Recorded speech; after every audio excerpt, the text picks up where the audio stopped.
What's up, ladies and gentlemen of the internet? Welcome to the Filmmaker IQ live show for this January 7th, 2024, the very first live stream of 2024, and hopefully not the last. I'm making damn sure it won't be the last. Unless I get canceled, then it will be the last, but hopefully not. I'm in a good mood because a woman said I was handsome today, so I feel I'm upbeat and energetic.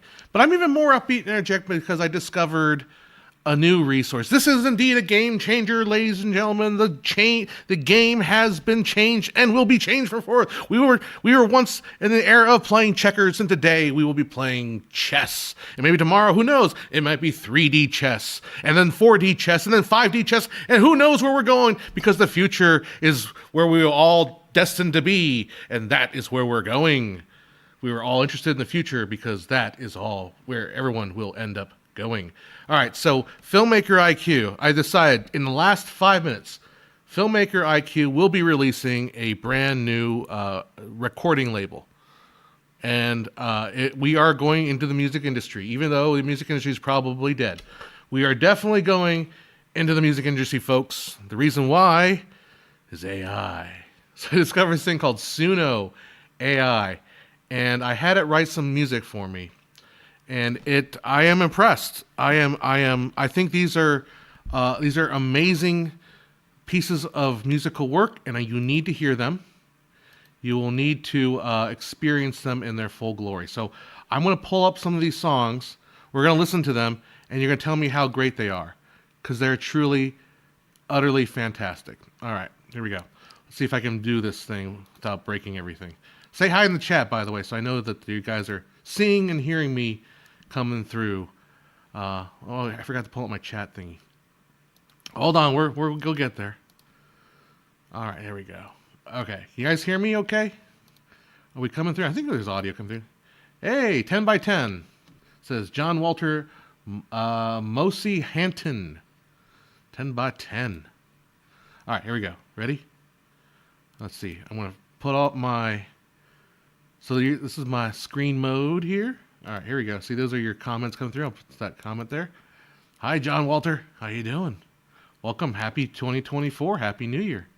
I'll take that off the screen. All right, here we go. Here is the first track in the best thing you've ever heard in your life. There you go. It's a magical world, the visual delight. Every frame, every second just feels so right. 24 frames per second, the perfect pace. Capturing every moment with a cinematic grace. Frame by frame, we come alive. In this world of motion, we can't deny the beauty it creates, the stories it portrays. 24 appears, the rhythm that never strays. Frame by frame, we're caught in the spell. 24 appears, the magic we can't quell. All right, was that the most awesome song ever made? Don't lie to me. Don't lie to me, chat. Don't lie to me. Wasn't that the most awesome song you have ever heard in your life? It deserves a Grammy. It's amazing. Oh my God, that was amazing. Oh my God.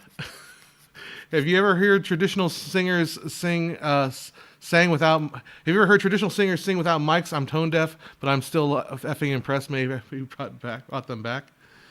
Oh, I didn't write those lyrics. Those are beautiful lyrics.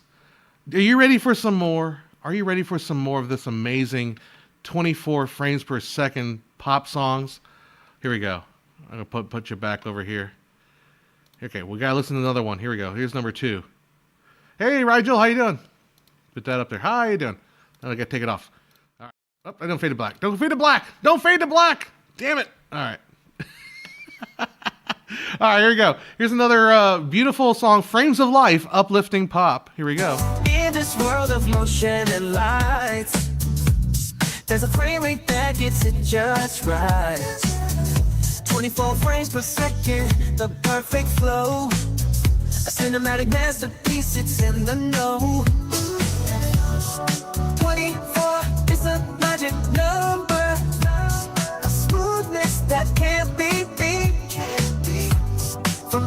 into romance, it's the way to go. 24 frames, the best life can show. Oh my God, what an amazing song. What an amazing song. Are we not, has the game not changed? Are we no longer playing checkers? We're playing chess, folks. We're no longer playing checkers. We're playing Uno. Tomorrow we won't be playing Uno, we'll be playing poker. The game has changed, folks. The game is changing rapidly. Oh, my heart is full. These songs are banging. I know. These songs are just bangers. Sounds like a generic pop song with no language. It's amazing. It's amazing. I'm just kind of bummed that I'm not sharing this enough to the world. Okay, so just if you thought that the AI could only write songs about 24 frames a second, well, that's not true. Now, there's a couple other songs. I threw a couple other styles, not as good as the pop songs. I gotta admit, AI doesn't really get how to do like Tin Pan Alley kind of songs. So here we go, back to my screen. Sorry, apologize for this funky way of doing it, but here we go. Here's Sweet Singing Frames, jazz upbeat. This is not that great, but it's okay. In the age of high definition pixels shining bright, there's a rhythm that's timeless that brings the world to life. With a click of the projector and the flicker on the screen, 24 frames per second, like a dancer so sweet. Oh yeah, sweet, sweet frames bring the magic to mind. Take me back to the golden age, where dreams begin to rise in black and white. The story unfolds with each frame that's been laid. 24 FP old standard, Tin Pan Alley, Street Parade. Yeah, not that great. Okay, I gotta admit that song didn't hit me so nicely. But let's hear another one. A crooner. This one, I think it's better than the last one. But let's check this one out. Day in the day, movies were new. There was a frame rate that just blew. 24 frames per second, silky smooth, capturing the magic, setting the groove. Oh yeah, 24 frames, such a delight. Oh, delight. Every motion, every scene just feels right. Feels right. It's the old standard, the Tin Pan Alley. Smooth as silk, it's the frame rate, baby. Frame rate, all right, maybe the ending wasn't so good. All right, so I decided to see if we took on some more controversial takes, what would the AI do with it? Here's No Need for 32-bit Floating Point. They say 32-bit floating point is all the rage.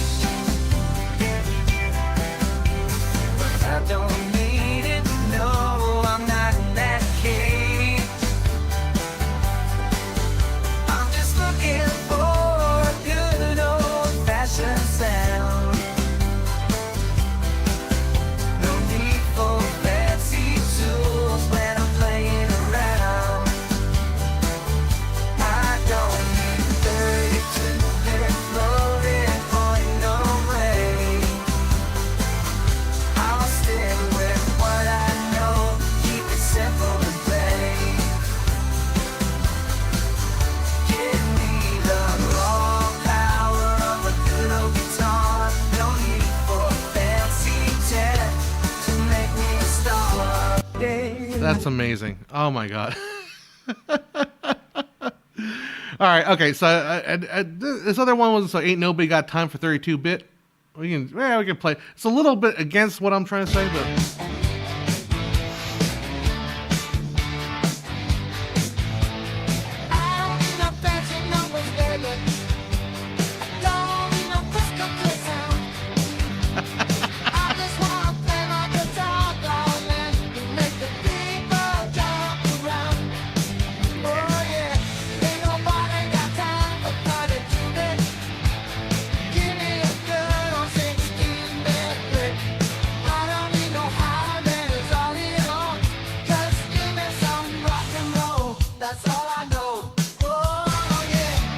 Okay, and then I had AI explain to me in a song, trap song, about how you need to multiply the crop factor into the F ratio when you're doing lens equivalents. And I think these are also some serious bangers. Let's take a listen to these guys.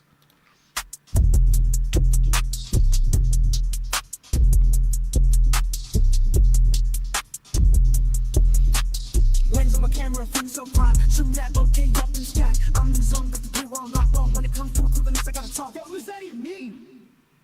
F ratio, crop factor, let me break it down. Multiply and divide, gotta wear that crown. Lens equivalence, yeah, it's a game. Gonna make it work, no need to explain.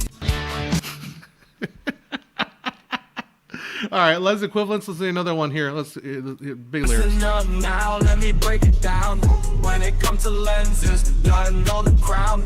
Talking about the F ratio and the crop factor. Multiply them together is the lens chapter. Lens equivalence, yeah, it's all about precision. So multiply the F ratio by the crop factor. Listen, gotta get that sweet spot. Lens equivalence in action. Capture all the moments with the right lens fraction. Oh, banger, man. Oh my God, that was amazing. Oh, all right. Now, just in case, people think that pop is sort of light-hearted and not deep at all, but we can actually talk about things like hyperfocal distance. And what's better than the vehicle of modern pop songs than to talk about hyperfocal distance? Let's listen in to the infinite focus. See the world in a brand new way through the lens of my camera every single day. I'm capturing moments, memories unfold. But there's a secret I discovered, let me unfold.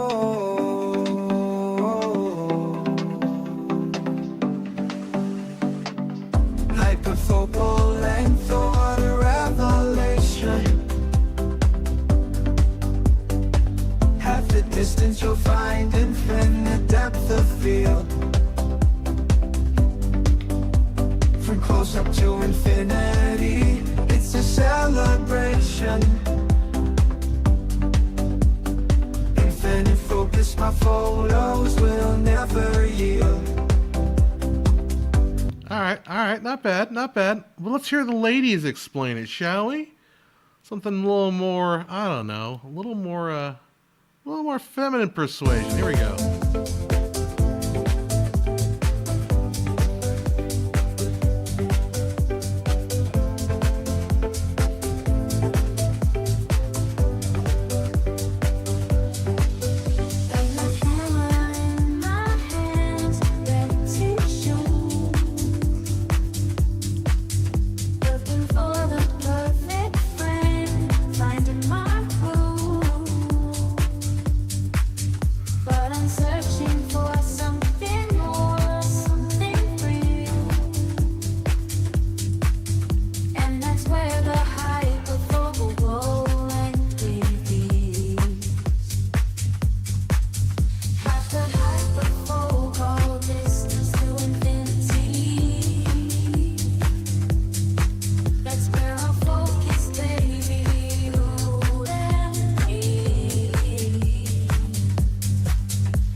Let you know that I did not practice any of the choreography that you saw there. That was pure filmmaker IQ, John Hess, in the moment. Beautiful. Wasn't that spectacular, boys and girls? Wasn't that just amazing? I just ran through all my free credits. Oh, I guess there's a way you can extend the songs further too. I mean those trap songs about lens equivalency. Oh, they were pretty good. They were pretty good. How did I get my window in dark mode? I don't know. How did I get my windows in dark mode? It's one of the Windows settings, I think, is dark mode. Can you output with individual tracks and audio where the voice is isolated? You could use it something like an L11 Labs. I don't know. I just discovered this about 15 minutes ago, and I decided I wanted to come on stream and just share it with you and just hang out for a little bit before I go back and clean up my rest of my office. No, I don't know. It'd be cool though. I mean, look, come on. Okay, you want to be super serial? Let's be super serial. Oh, this is not going to replace real musicians. Yeah, I know, but it's going to replace making memes, making dumb little memes. I don't want to hire a band and write a whole song. Before I have great ideas for silly songs or whatever, and look, they're great ideas to me. They're probably not great ideas to anybody else in this world. But I want to make a silly song. I don't want to have to learn how to use all this equipment to make a stupid, silly song I'm going to throw on Twitter or throw on Facebook or whatever. I don't care. Okay. So that kind of stuff, I'm sorry. If you had a business where you basically looked for people who had silly ideas for songs and didn't have the talent to actually, or talent and ability to actually create those songs in a traditional format and actually produce, quality work, and for a silly, stupid joke that's going to get thrown away in 10 seconds. Yeah. If that's your business, I'm guessing your job is probably over, because those people will probably just use stuff like this, whatever. I mean, maybe kind of fun to help. Also, if you were just trying to come up with some ideas for songs or something, I mean, it might be kind of fun to just put that on and use it as a sort of a jog your creativity a little bit. Okay, if you want to get super serial, right? That's fine too. No joke. I think it's help with memorization. Yeah, maybe. You can actually take the song and then take the lyrics and customize the lyrics and redo the lyrics and over again. I mean, it's a gas. It's fun, and I don't, and obviously my ear can hear all the things that are wrong with it. The radio station jingle folks, not necessarily, because the jingles still are better quality than this. It still says a little bit, but the radio jingle folks might have their jobs easier, because now they can just throw that in there oh, I like that. They can, so they would have a dedicated musician who's writing the song, and he's throws it in there for just give me an idea for a song, and it comes up with a thing. I like that. Don't like that, and he writes his own version, and then that's probably how it make their job easier. I don't know, but radio jingles take a little bit of have their own little art to them too. You have to design them just right. A radio jingle or an audio ident or audio jingle needs to be so annoying that it sticks in your brain. It's so annoying that it just sticks in your brain and it won't go away. It can't be a good song. There's no such thing as a radio jingle or a logo audio piece of trademark music that sounds great that you would want to listen to. No, they all have to be just enough misery that you cannot escape the terror of it in your head. And as you're going on a jog or you're cooking dinner, you're like, cars for kids. God damn it, cars for kids.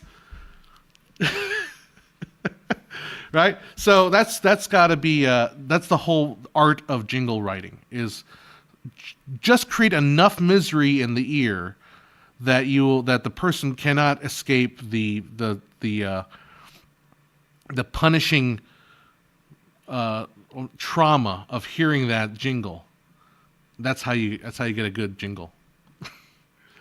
How you doing, Thomas? Happy New Year. A bit late. Well, you're here. Daniel Salazar, how you doing? From San Antonio. The earworms, says Matt McKinley. Yep, very nasty little earworms. Yeah, so I've been, next week I probably won't stream, so don't think, I wasn't saying this is the last stream of 20, no. Next week we're doing this AI filmmaking competition. And I'm here in the office trying to do a little bit of cleanup. I still need to do some more cleanup. So, but I just, my friend was supposed to come help me, but his dog is sick, so he couldn't come. So I'm here by myself. I'm thinking I should do some cleanup, but I just don't have a whole lot of ambition right now. And so I'm here. I will be cleaning up eventually in a little bit. But I figured I would just go on stream because I haven't streamed yet in the New Year. So I wanted to say Happy New Year, everyone. Welcome to 2024. Things are going to progress in a very quick. They're going to get fast and crazy pretty quickly, I think. I feel like my January. I have next week. I have one scheduled event. I might have another thing, but next week I don't have too much. But it's prep for the next week after, where I just get slammed with a bunch of events right off the bat, boom. So next week I'm going to be preparing. I'm going to be doing some cleaning, wrapping up some editing. Finally edited this one mariachi fest I shot into September. So it's the city I work with. We had lots of events since then, so I've been super busy. But the whole timeline was 5 hours and 29 minutes long. So it was a huge multicam, like 4 cameras, multicam switching for 5.5 hours. And Premiere did not like 5.5 hour long timeline. It played it fine, but when he tried to manipulate a 5.5 hour timeline, it just got pissy with me. So I had to basically not crunch down the what they call it, break down the actual clips, like collapse. That's what they were. Collapse the multicam into individual clips, and they can handle it. You can handle 5.5 hours. I was like, well, John, you need a new computer. I have a practically new computer trying to run it. And for some reason, Premiere just does not like dealing with a multicam, which is basically a nested. So a multicam is 4 video streams nested inside one video stream with multiple cuts on it for 5.5 hours. We're talking I don't know, somewhere in the neighborhood of I would say 60, 80 gigabytes of raw footage, compressed raw footage. So it's not like it's dealing with uncompressed footage. Thank God, because 5.5 hours times 4, at a high data rate would be just ridiculously amounts of data. I shot it in HD, except for one camera I shot in 4K. But I shot 3 cameras in HD. I just left it HD, compressed. I don't want to deal with.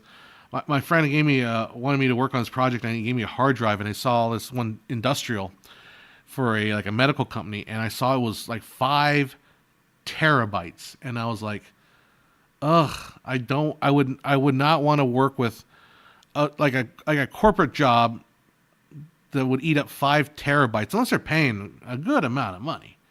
But 5 terabytes. Suspect downloading the file was out of the question. The music tracks or my music festival, mariachi festival. Well, so anyhow, I edited this 5.5 hour thing. Okay, and I was going back and making sure I was watching it and making sure the cuts were. I don't want to watch the whole thing again. I mean, I already watched it once to do the live switching, and I didn't want to go through the whole thing. But I went back to the beginning and I realized, oh crap.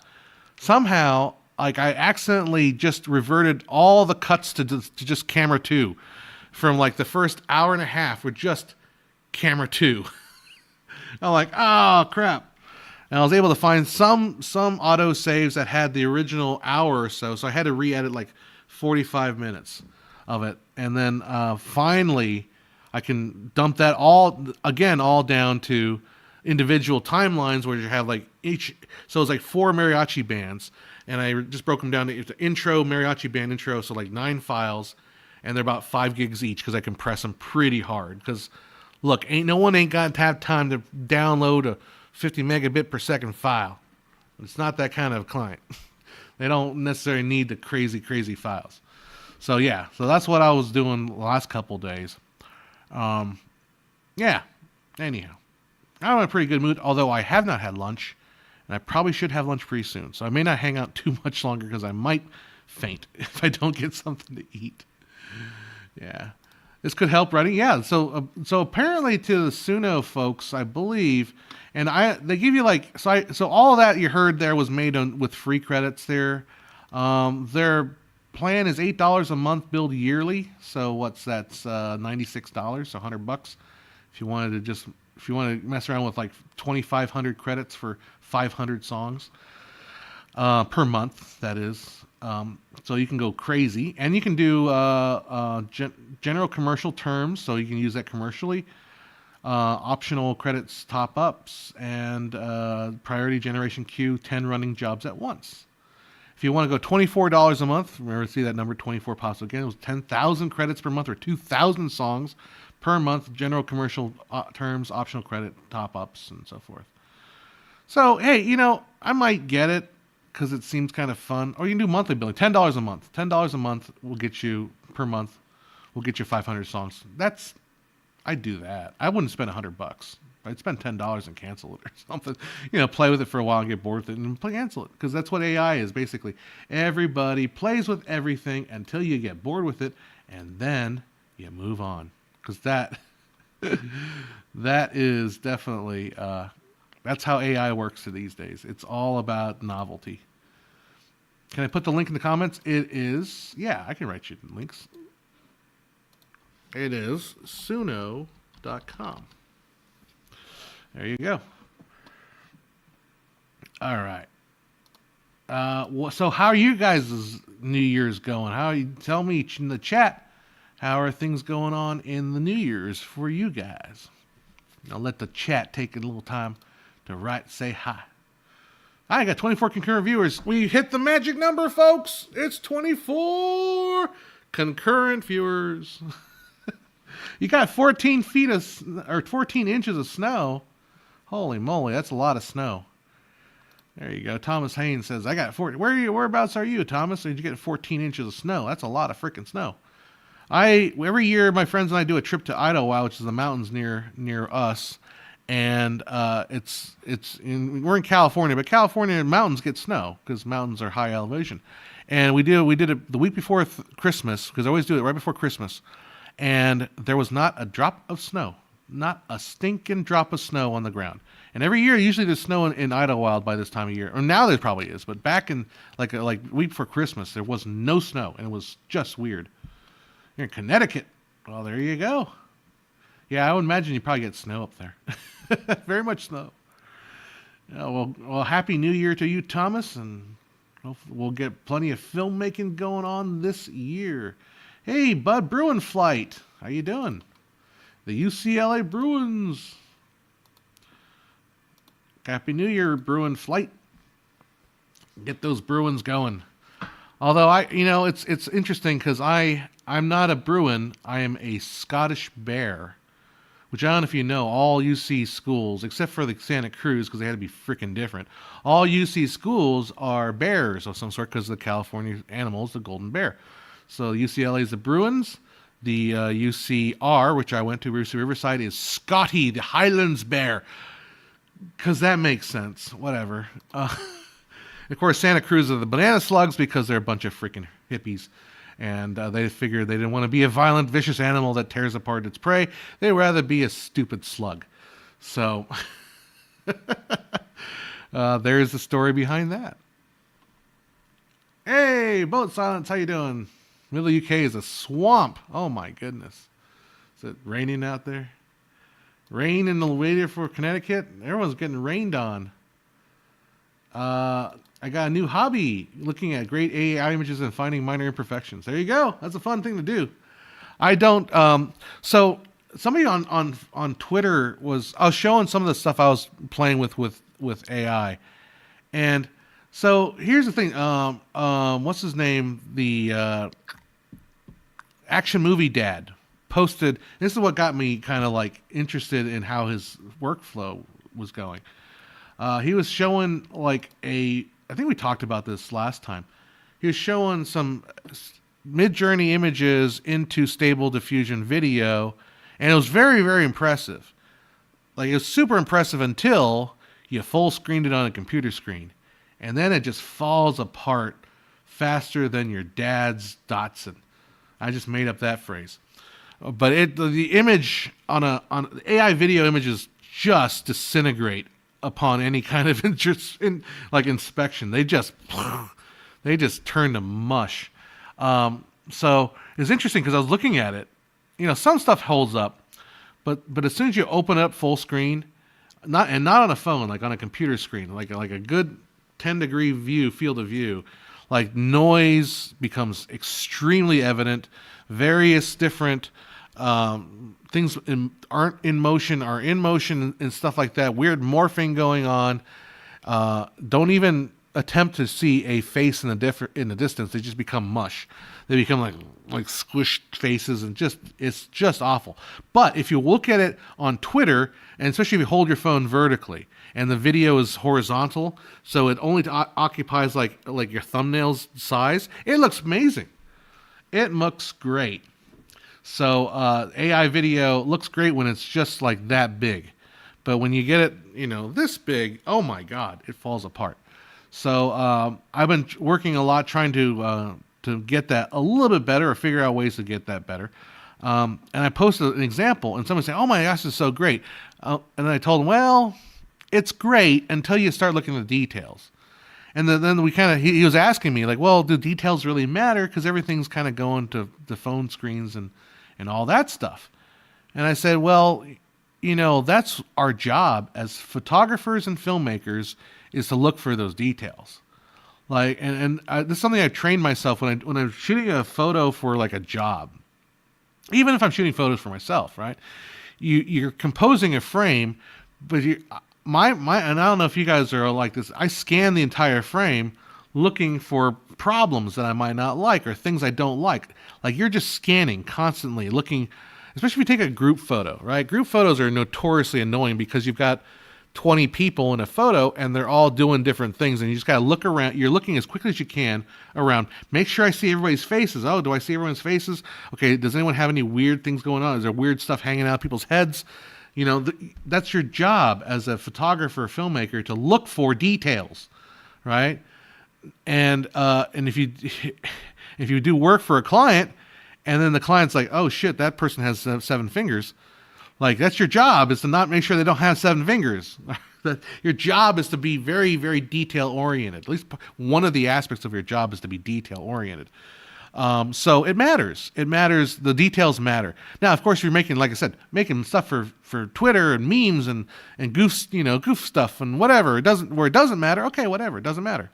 But if you're doing it for like a real job, details matter. And my also argument was like, I've been going to like Walmart buying some weird stuff lately. Yeah, just like I have a thing for those scented candles, wax thingies. So I go to Walmart, buy that stuff. And then I see these TVs are on sale. You can buy a 55-inch TV for like $300 now. Holy moly!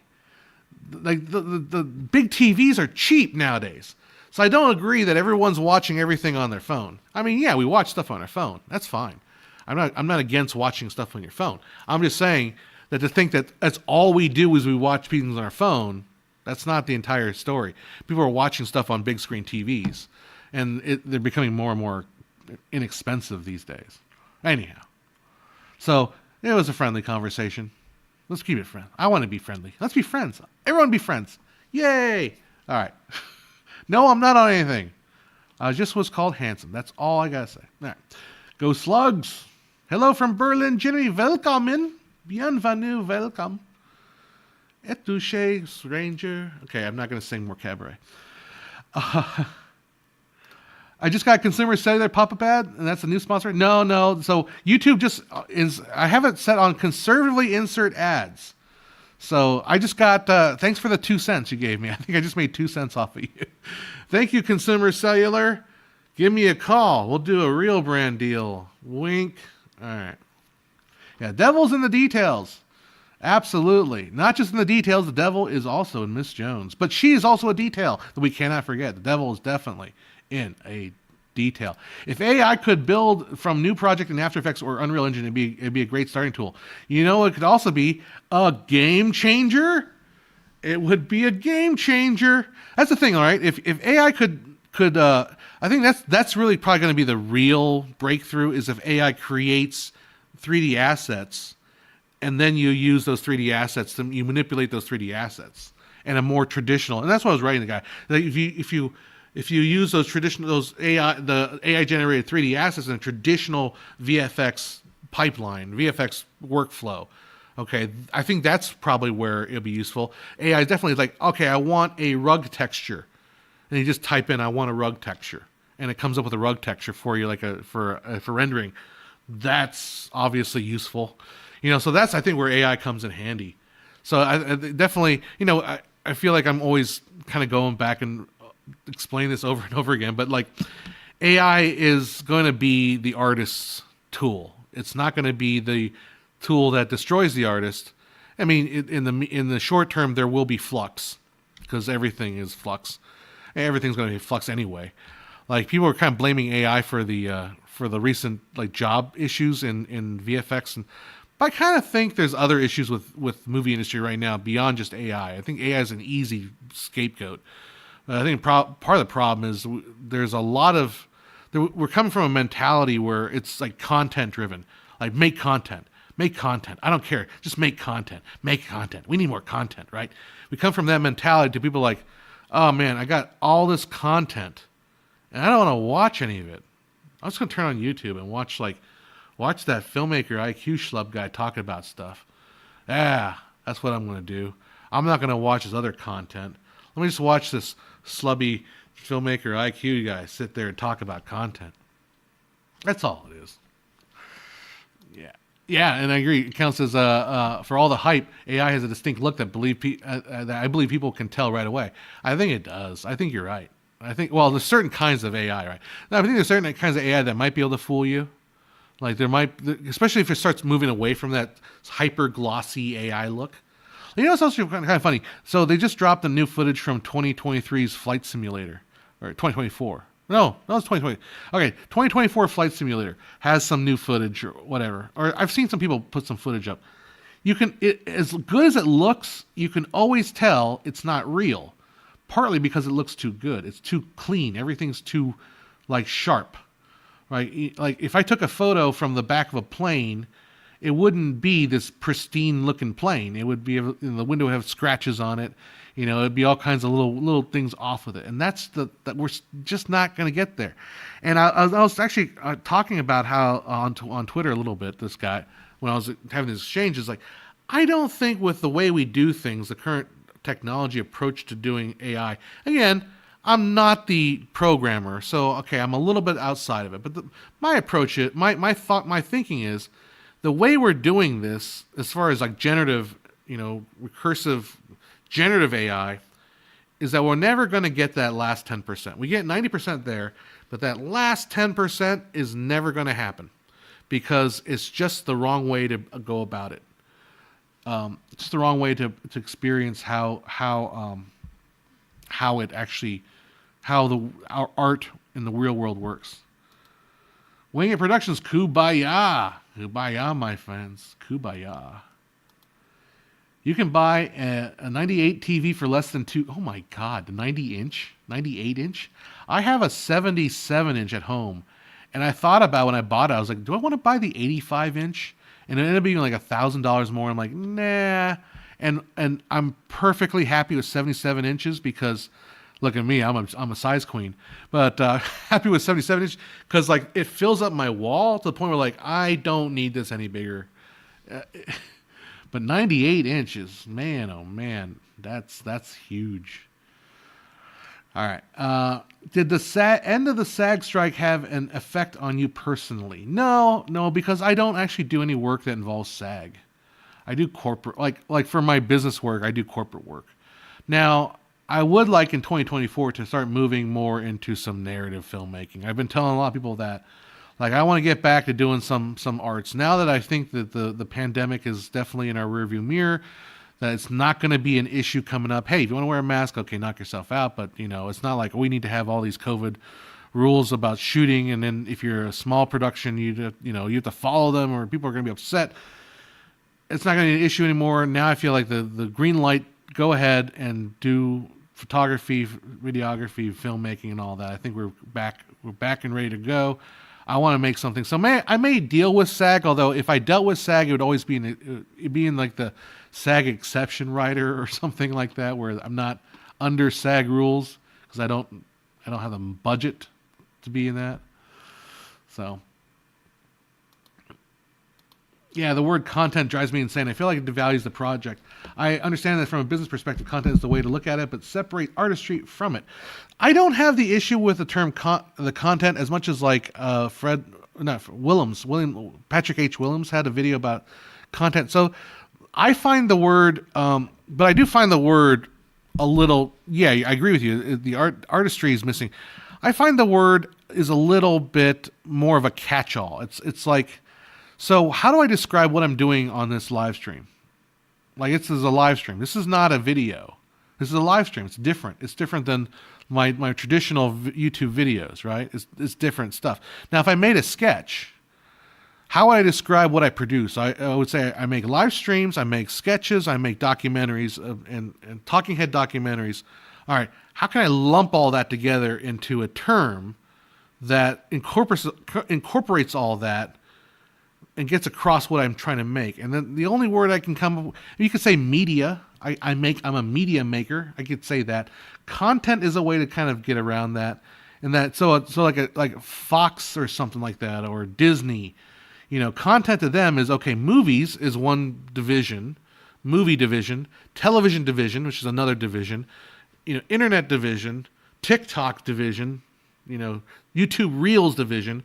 How do we use a term that kind of basically say all of that together, all of it all in one piece? And then maybe you can add radio in there too, and you can add books or publishing, right? Well, you can I know content doesn't usually talk about publishing, but content's kind of a way to just kind of catch all of that, which, so like all terms, like all catch-all terms, they don't really have any meaning, So we can say like all humans are mammals. All right, humans are all mammals. So are bats, and so are rats and rabbits and horses and donkeys and cows and lions and tigers and bears. Okay, they're all mammals, but it doesn't really say what kind of animal you're talking about. So that's how I think of the word content, sort of a taxonomy kind of thing. It's up here to describe the whole ecosystem of stuff that people watch or listen to or consume. That's another kind of problematic word, the way you talk about it, right? Consume. And that's my approach to the word content. I pretty much agree with Patrick H. Willems on what he was saying in that video. I just it's a word thing. It's a word choice thing. All right, what are your comments here? The strike broke me. No Yankee shows during filming in the province. I only have permittee listee, so no union work or this chat commentator. Oh, for this chat. That'll help. Yeah, so it hurts a lot of people that work in the industry. I just don't happen to work in the side of that industry. I'd love to see me do some narrative stuff. I would too. Wink, wink. I should try to get that. I sparked some energy to try to finish my comic book, and I'm going to try to finish that damn comic book. I'm like 6 or 7 pages into the final chapter, doing the sketching of it. Hopefully it'll be done. I just got to keep working at it. Oh, excuse me, I get a little bit hiccups here. I just got to keep working on it, and then I'll put it out there. I'll self-publish it. I'll let you guys all know about it. And if we sell 1,000 copies, I'll make the second half or the second third of the story. This is like the first act kind of the story. But it's good. It's going to be about I'd say 30 so closer to 50 pages long is the comic book that I'm designing. Now look, it's not like you're don't get excited about the art, okay? It's not like you're freaking it's not like you're like X-Men or Spider-Man or Iron Man or the the Thor-Men or the what other Marvel characters, the Hawkeye men, all these men comic books, like Black Widow men. It's not like that. It's more in like the it's in the vein of it's closer in the vein of like Scott Pilgrim versus the Universe, although maybe not quite as crazy as Scott Pilgrim. It is a romantic comedy, more of a hard R-rated romantic comedy, although there's no nudity per se. It's more suggested nudity, but it's about a guy and a girl who are dating, who become a couple, and they in their heads they have the memories of their ex-lovers or the exes in their life. And so the guy has like his sexual fantasy. He's got that girl that kind of broke his heart in high school. He's got this activist redheaded girl who basically kicked him in the balls at a protest rally. He's got this other girl, and they're like Greek choruses in their head. And the girl has, her Prince Charming. He's got the bad boy from high school that did horrible things to her. He's got the professor that had an inappropriate relationship with her, and he's got this one night stand she had in the beginning of 2020, and which was the second worst thing that ever happened in 2020. and all these Greek choruses are kind of commenting on these two as they go through their journey of discovering love. And it's our art style is closer to like a Scott Pilgrim, so it's sort of like balloony, cartoony style. My cartoon style drawing is like a blend between like Simpsons and something else. I don't even know what else would be something else be, but I have a kind of a style that I see if I had a copy. I don't know. I might be able to see. Let's see if I have a picture in my Facebook. I can show you. Let's see. That's under my pictures. My pictures. But I've been working on it the story originated, it wanted to be like a short form web series kind of a thing. And the problem is I have literally 10 lead actors. It's an ensemble movie for sure. There's the lovers, and then there's 4 on each side. And then there's probably another character that kind of is is another side character. So like 10 to 11 essentially leads ensemble piece, and that would be really, really hard to pull together with no budget, like exceptionally hard. So it started off that way, and then it kind of just sat around for a bit. We developed the whole story. We wrote the first 3 episodes, we called them, it's kind of a 9 episode arc. So the first 3 are it's like the first act, and then we had two other acts sketched out. And I just didn't do anything with it. And I thought, I've always liked drawing comics. So I thought it'd be fun to draw a bunch of comics. And I got myself a little tablet that I could draw on. And I just went to town. It's called ArtStation. If you ever heard of it. ArtStation is I find them to be a good alternative to Wacom tablets. Because Wacom tablets are expensive. And ArtStation are about like not even a third of the price. And their quality is good enough. I figured I'm not a professional artist, so I may not need the best of the best, but I can't seem to find it. It's a pretty old photo. Can I search my own? Can I search my own thingy? That sounded terrible. I don't want to search my own thingy. Maybe I can't. Maybe I can't. Let's see. Search. There it is. Excess baggage. We'll show you. Oh, come on. Let's just type in cartoon. There they are. All right. So here's some of the character drawings that I have. I'm going to do my picture-in-picture. There we go. So these are the characters, the drawings that I kind of do. That is the girls in his head. That is the guys on her head. And then I just decided to do them all in the in the Star Wars because it's a very nerdy thing. Let's see. Well, I don't think I talked about it anymore. All right, there you go. So I've got most of the book sketched out now. Like I said, I'm in the last chapter of it. I just need to finish sketching them out. Then I go back and ink them, and then I gotta go back and do some backgrounds. And I'm not crazy about drawing backgrounds and I might end up just like going easy on myself on some of the backgrounds and just leave them like gradient colors rather than trying to fill them all in because they're backgrounds. Why do you care about backgrounds? It's just stupid.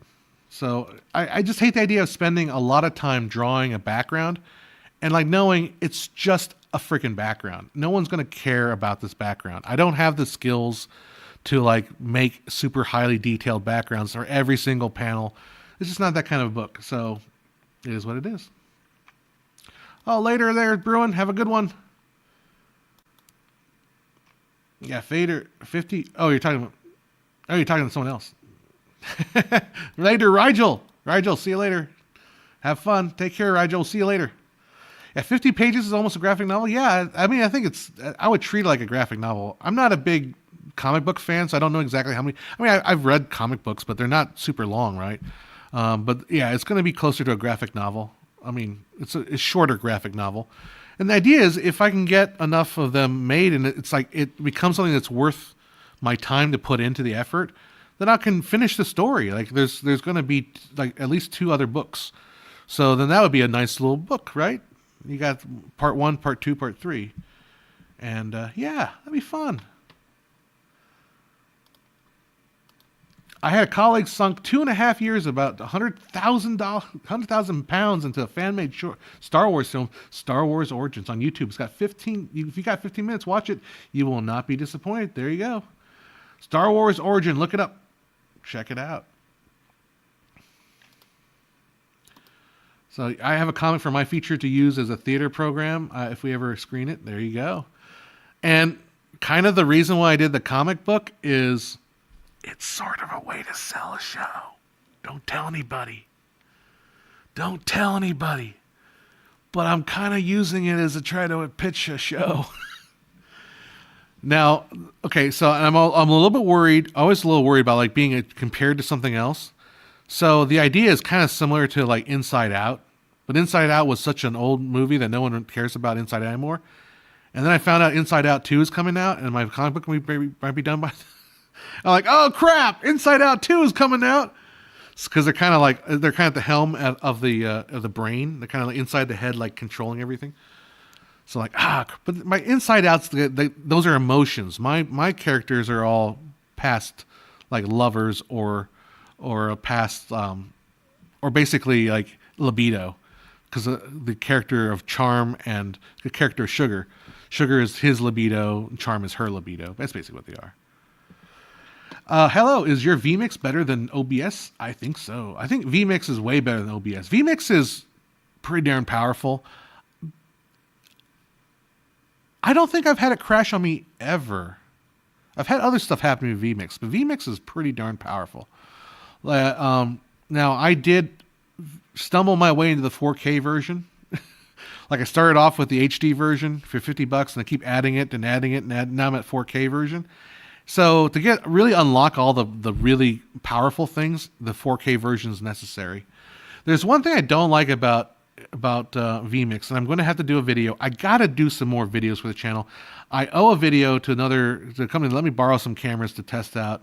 Now, to be fair, they didn't let me keep the camera, so I'm not in too much of a rush, but I do need to get that video done because I promised them, and I'm a person of my word. Eventually it will happen. But I need to do a video on how I do my whole streaming setup, because I've done one video about how to do a multicam stream. Like it was doing quite well, but that version is like 2 versions of the stuff I'm doing now. Like I made it like way more complicated. And nowadays with something called NDI, it's a whole nother level. I wanted to make it available on the website and the autograph options. Absolutely, I will. Of course I will. I'm a dirty, rotten capitalist, I will. Of course I'm going to do that. All right, going back to your older comments. Steven says, I just wanted to say hi. That way, I love watching your videos over the years. I think I saw your green screen video when I was 10 years old. You want to make me feel old, don't you? All right, and it really helped me understand more about visual effects. Oh, great. Good to hear that there, Steven. I created a superhero in the 80s called Captain Calorie. There you go. Did you know the calorie with a capital C is actually 1,000 calories?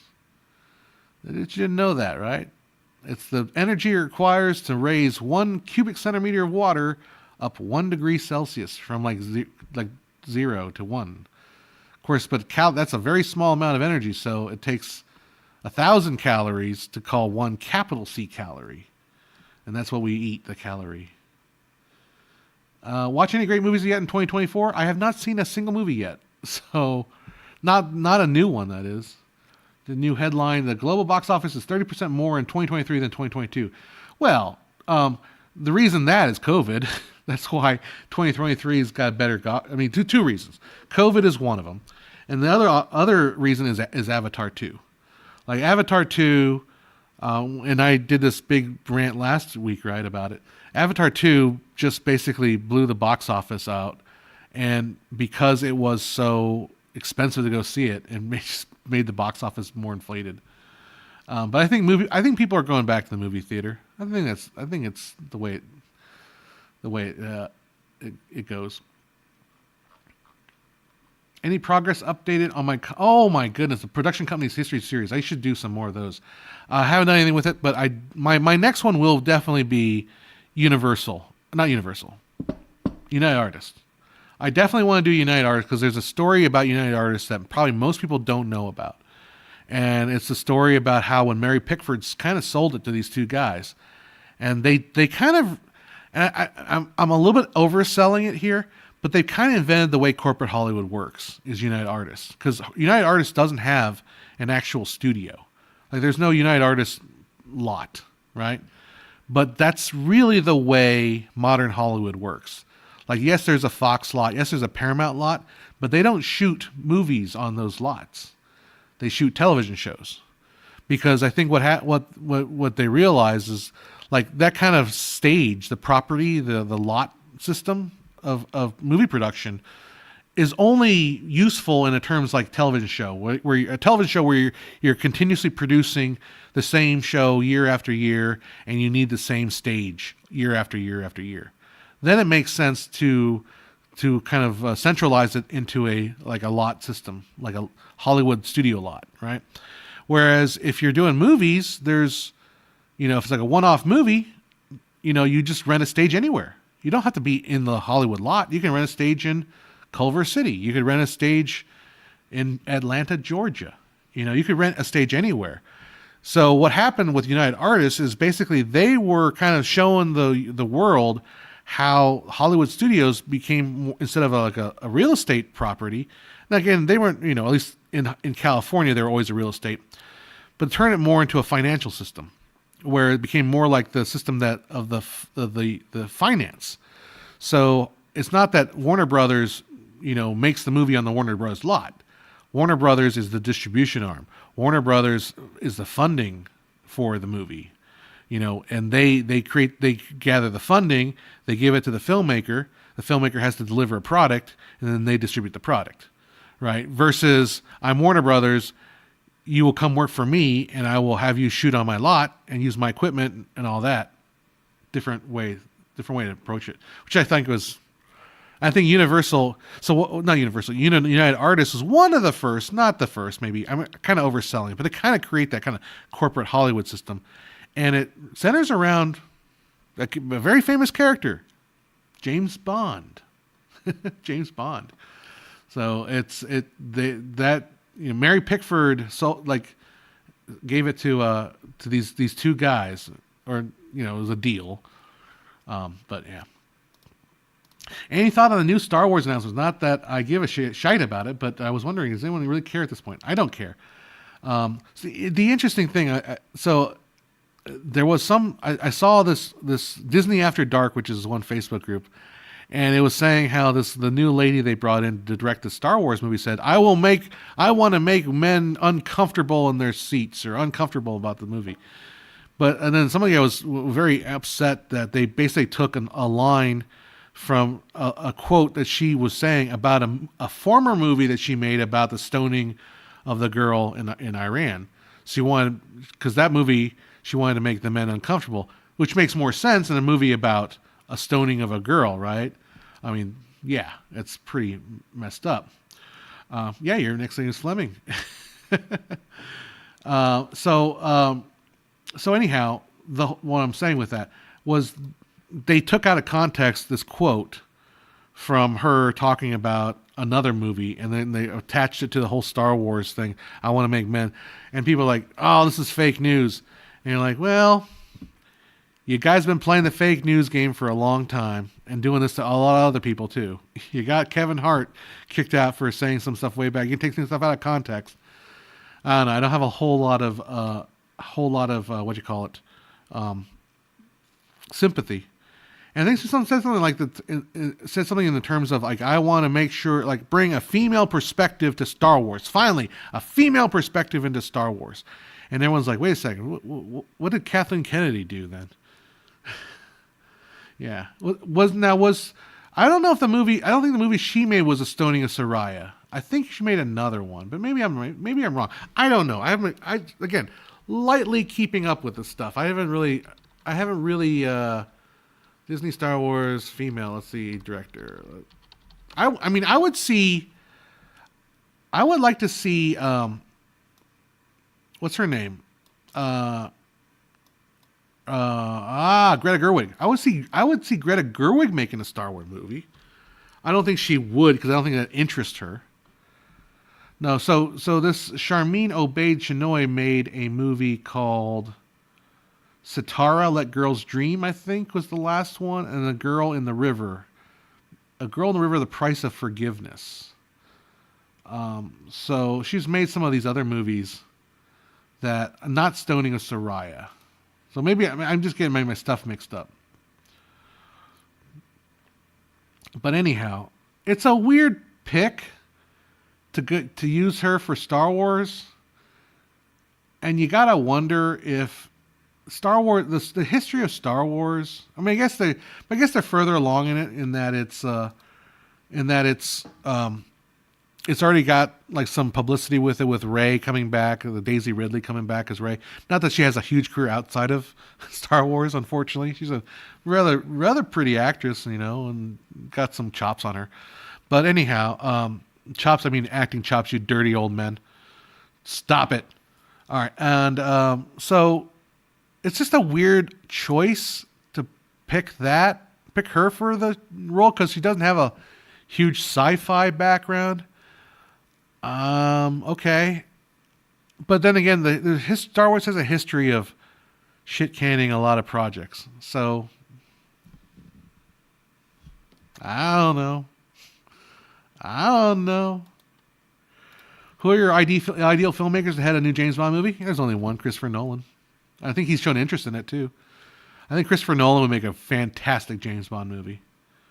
I'd see that. You'd see that. We'd all see that. Are you kidding me? We'd all see that. I don't know if Christopher Nolan. I mean, I think at one point he was interested in doing James Bond, but I don't know if he's still interested. But yeah, have I seen For All Mankind? I did not. I have only started watching the first half of the season. Last episodes was a telegraph during the whole episode. Bad script or a style? Oh, the end was telegraphed during the whole episode. I feel like For All Mankind, I kind of feel like the latest season sort of is just losing the plot a little bit. I don't hate it, but I'm not super excited about it. I don't know why. There's something. I think part of it. I think the character of Margot. I don't jive with it. I think the character of Margot. The reason why it feels like stunt makeup. So if you don't know what For All Mankind, it's a series that asks the question, what if the Russians made it to the moon first? And then from that, they create a complete alternate history. And then we follow the NASA folks throughout this alternate history.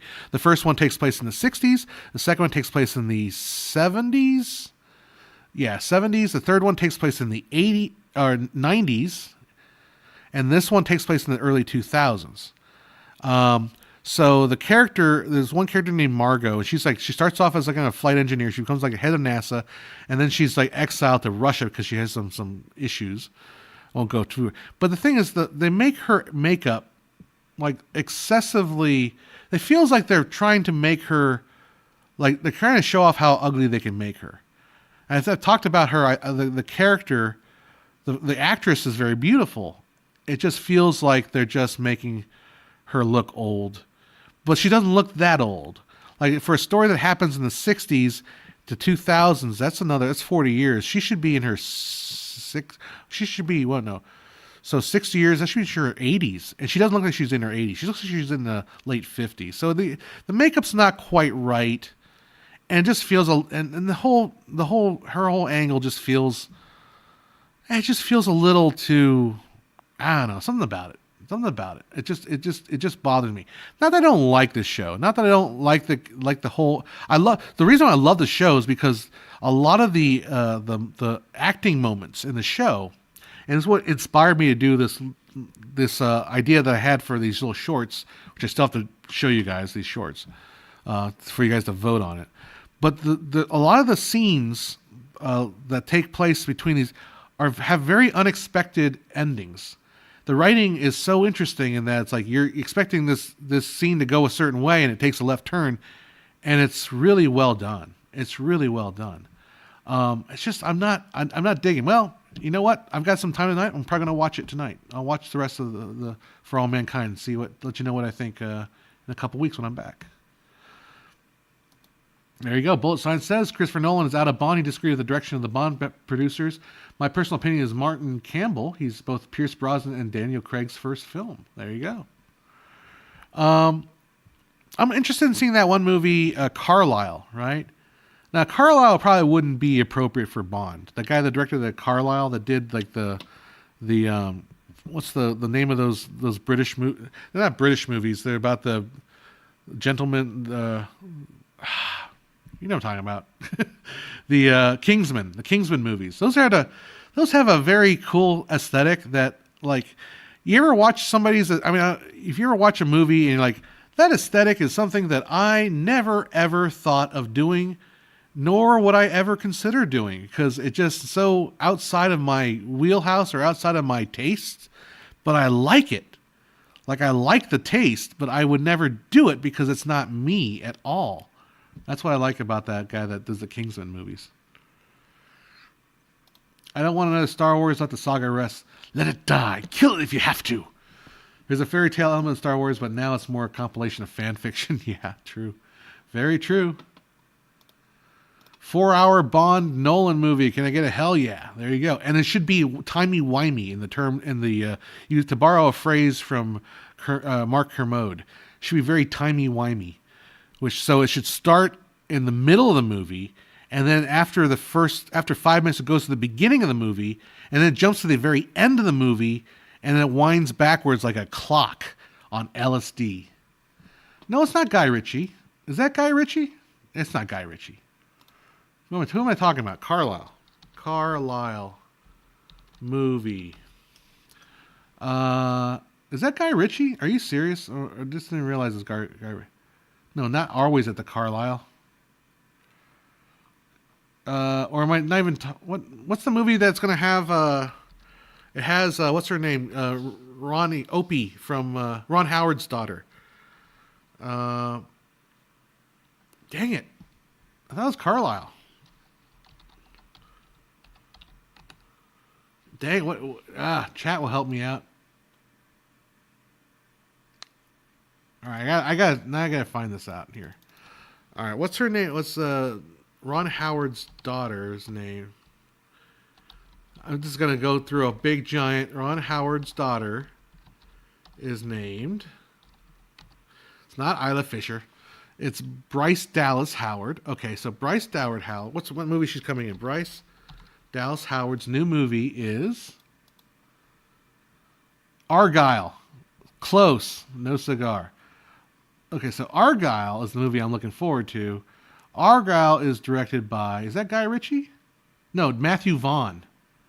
Yeah, Matthew Vaughn he's a style about him that, like, he did Kingsman, he did Argyle, Kick-Ass, Layer Cake. I never saw Layer Cake. X-Men First Class. I didn't... Yeah, I like Matthew Vaughn's style. It's also very similar to that one Bullet Train movie. What was that Bullet Train movie? Bullet Train? What's that Bullet Train movie? Oh, you mean Bullet Train? Yeah, but it wasn't called that. It's called Bullet Train. Yeah, I like the Bullet Train movie, and that was directed by is that Guy Ritchie? Or am I totally off on that? Let's see. Why don't you give me the frickin' director? David Licht. Never heard of David Licht. David Licht did Fall Guy. Oh, he did Fall Guy? Well, no wonder. I love Fall Guy. Wait, not Fall Guy. That's one. I was thinking Free Guy. Never mind. We haven't seen Fall Guy. Fall Guy's coming up next. Fall Guy will come out this year. He did Atomic Blonde. Did not see it. Did Deadpool 2. I wasn't crazy about Deadpool 2. Oh, John Wick. He did John Wick. Oh, shit. No wonder. Matthew Licht. There you go. If you did the John Wick movies, Matthew Vaughn, he did Violent Night. Didn't know that. He did Fight Club, or was he always a fight coordinator? Anyhow, like Matthew Vaughn is like hyper clean look, like humor kind of. There's a certain humor to the Matthew Vaughn movie, and Bullet Train's similar, but Bullet Train is a lot more closer to John Wick. Anyhow, love to see those guys in action. All right. Left-handed puppetry, yay! Thanks for streaming. Thank you for watching. If you like trains, Snowpiercer. I wasn't crazy about Snowpiercer, and there's one moment that lost me in the movie, and I feel like this was an addition to the movie that bothered me because it was such an obvious, like it felt like an insertion for Western audiences. Is they get to the point where they figure out where the protein bars are made, and they're like, oh my God, these protein bars are made from bugs. Oh my God.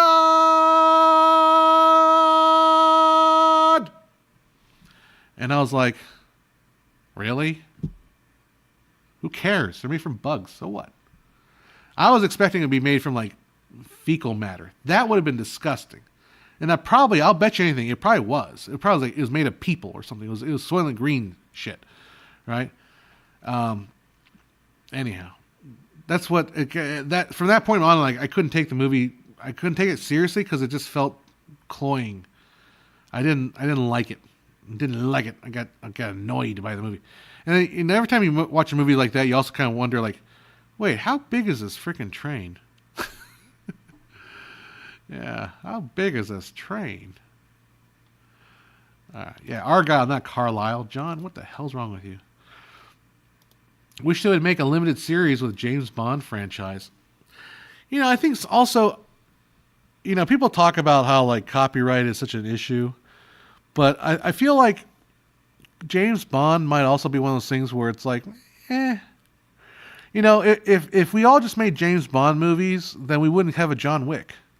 Like, I kind of like the idea of having a John Wick, right? Like something different than James Bond.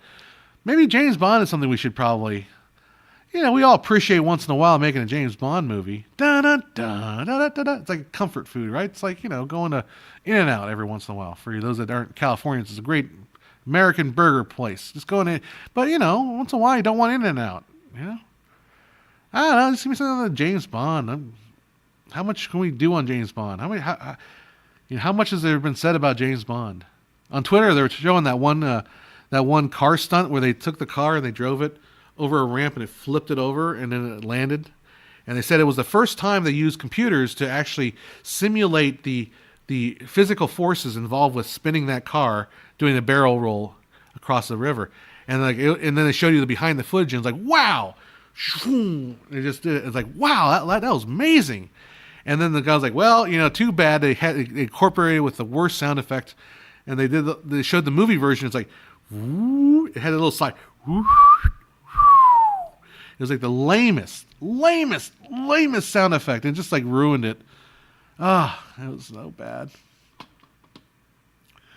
Aspartame is made from synthetic version of E. coli poop. So kind of there. Oh, well, you know, if you're gonna frame it that way, so is beer.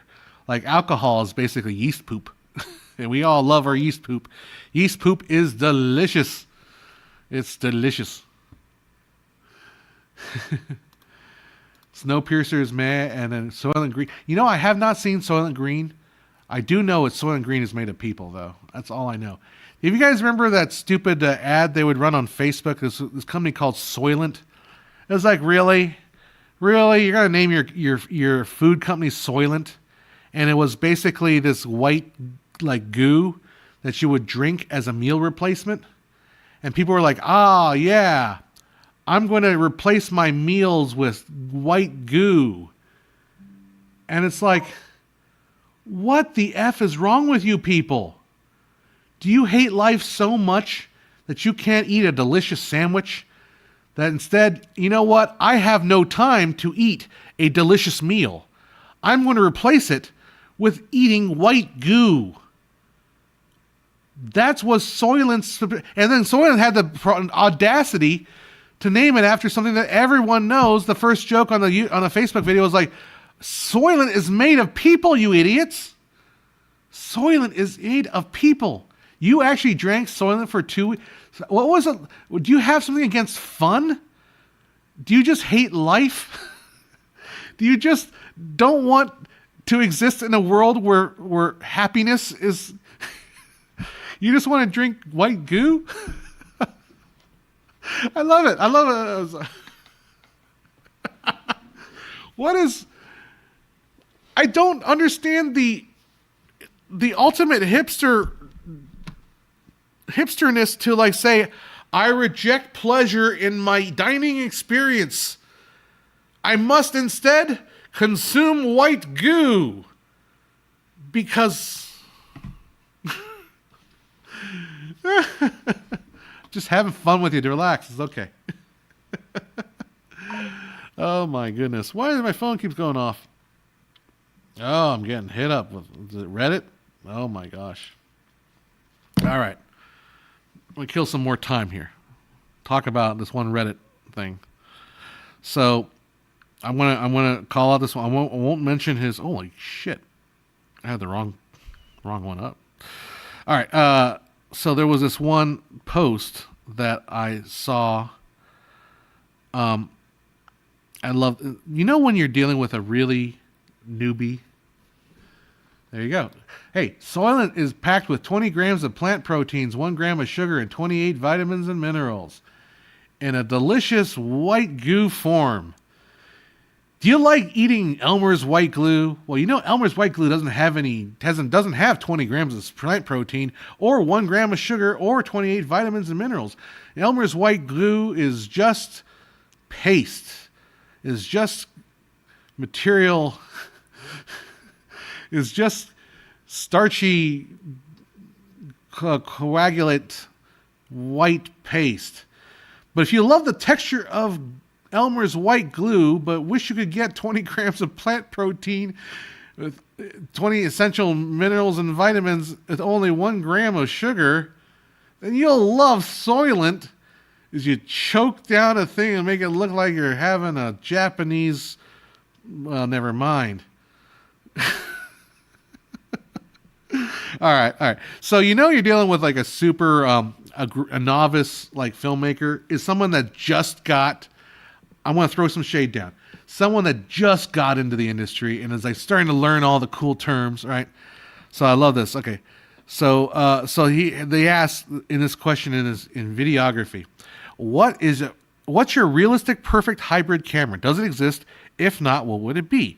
And so he goes on and lists all about this hybrid camera. This is what he wants. He thinks this is possible in 30 years. All right, get ready for this.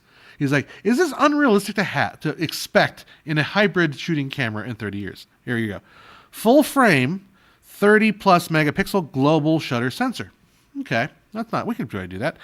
8K, 60 FPS open gate at the very least, 10-bit 2420. I'm okay with 6K. That's still kind of doable. That's kind of doable. 4K, 240 FPS full frame 422 10-bit. We're looking for a hybrid shooter.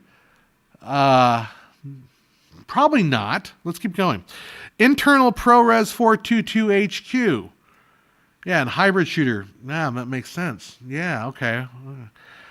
Internal, at least 6K 30, 4K 120 RAW or B-RAW.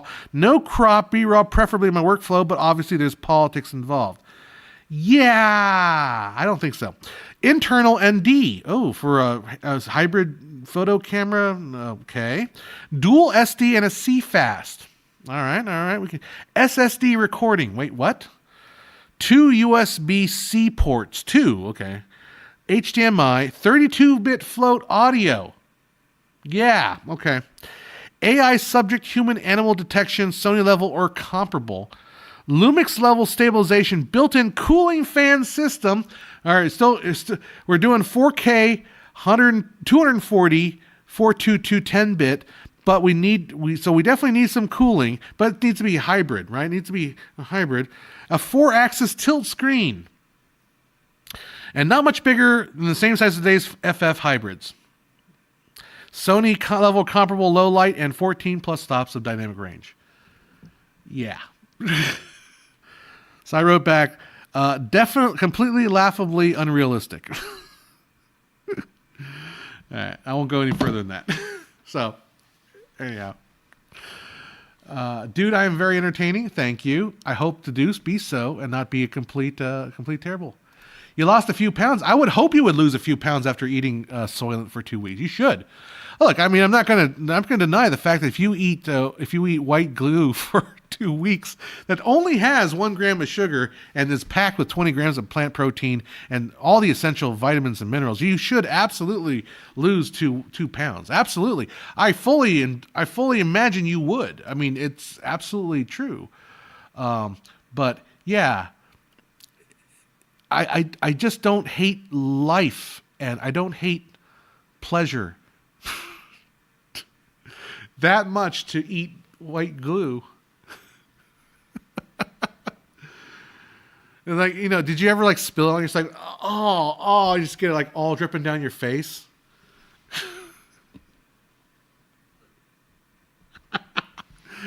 Oh my God. All right. I'm not no showing shade on you, man. I'm just saying you can do you, but like, there's a reason why you're not drinking it anymore, right? Elmer's glue is just cow hooves, right? I don't know what it is. Is it just, yeah, it's what, cartilage? Or I don't know what the heck. What is white glue? Is it just ground up, sticky, organic material? This show is better than Sunday Night TV. I should hope so. For God's sakes. It's probably cost me a lot less money. I was making a whole lot less on it. Yeah, an RE35 will do most of that. Exactly. But he wants it to know, it needs to be the size of a hybrid. A hybrid camera. Whatever a hybrid camera is these days, right? All that needs to be a hybrid camera. Yeah. And then, B-raw, because, yeah, every camera out, no other camera besides Blackmagic shoot B-raw, I don't think. Yeah, so basically, I mean, what I said was like, it's laughably silly to expect all that or even want all that. Like, just get a dedicated photo camera and a dedicated video camera. It actually is, it's the reality of life, basically. Everything's a trade-off. Everything is the world's a trade-off.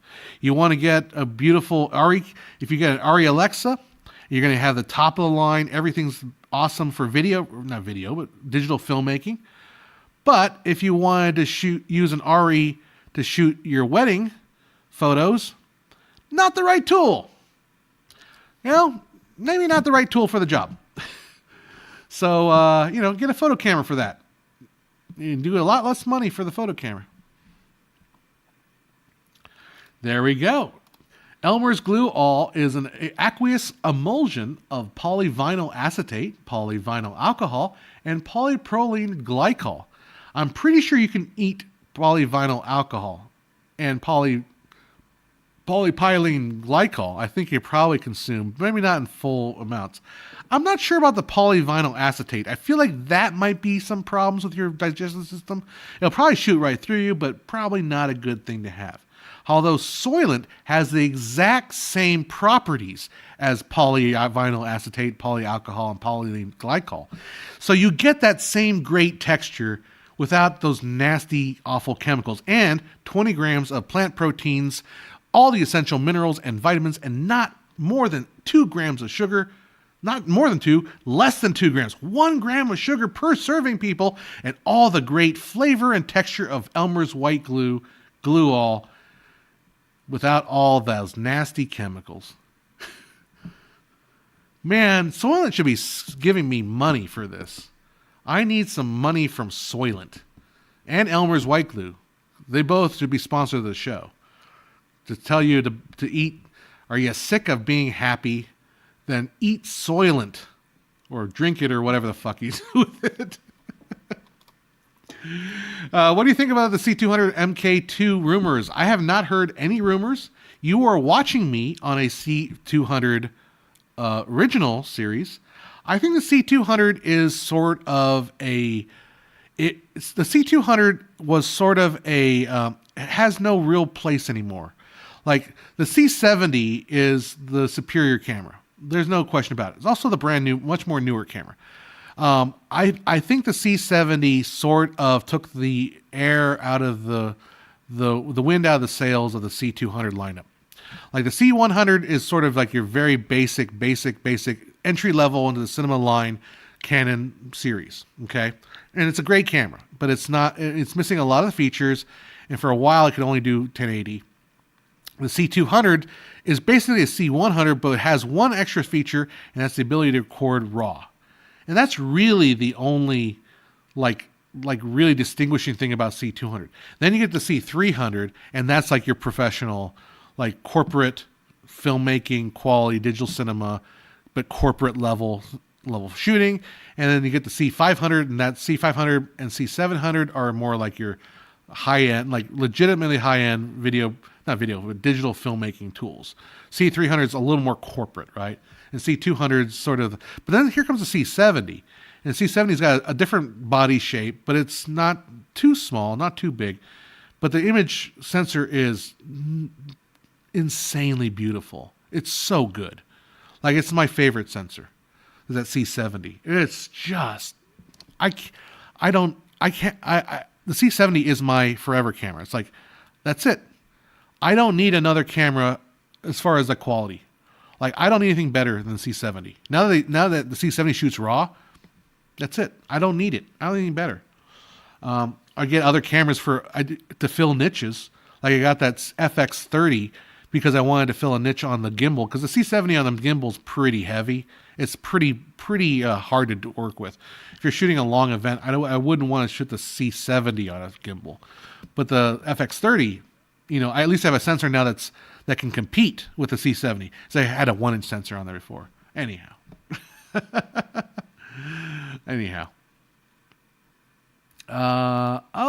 the guy from the Honey I Shrunk the Kids involved. Is that for something else? Okay. What are you referencing? Or an iPhone to show off and be dead inside and use it as a real camera. Yeah, this person wanted a full frame camera with everything under the moon crammed inside a hybrid. Ah, yay! But the thing is, look, here's the thing: you can tell this person's green. You can tell because only green people are so obsessed with technology. That's right, folks. I'm pointing at you, motherfuckers. I'm sorry, cursed a little bit. No, like people that obsess with the gear are people that don't have enough experience doing this to realize that, yeah, gear is important. Like, I just spent a whole bunch of time talking about C70s and C200s and all that crap. Gear is important. But really what's holding you back is not the gear. At least not these days. Holy moly.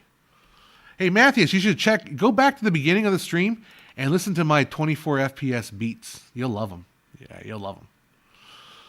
I recommend the recent article Deadline called Bill Mechanic Argues Against Paramount's Global Becoming the Second Fabled Hollywood Studio Stripped Down and Sold for Parts guest column. Cool.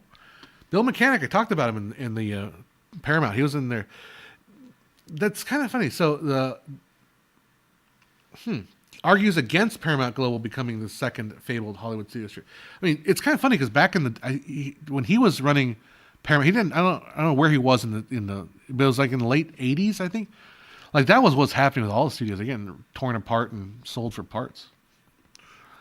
Anyhow, it goes to show the root of the problem is the Hollywood cinema today. The mainstream American movies is that it's being led by executives who don't understand or care about art or fiction at all.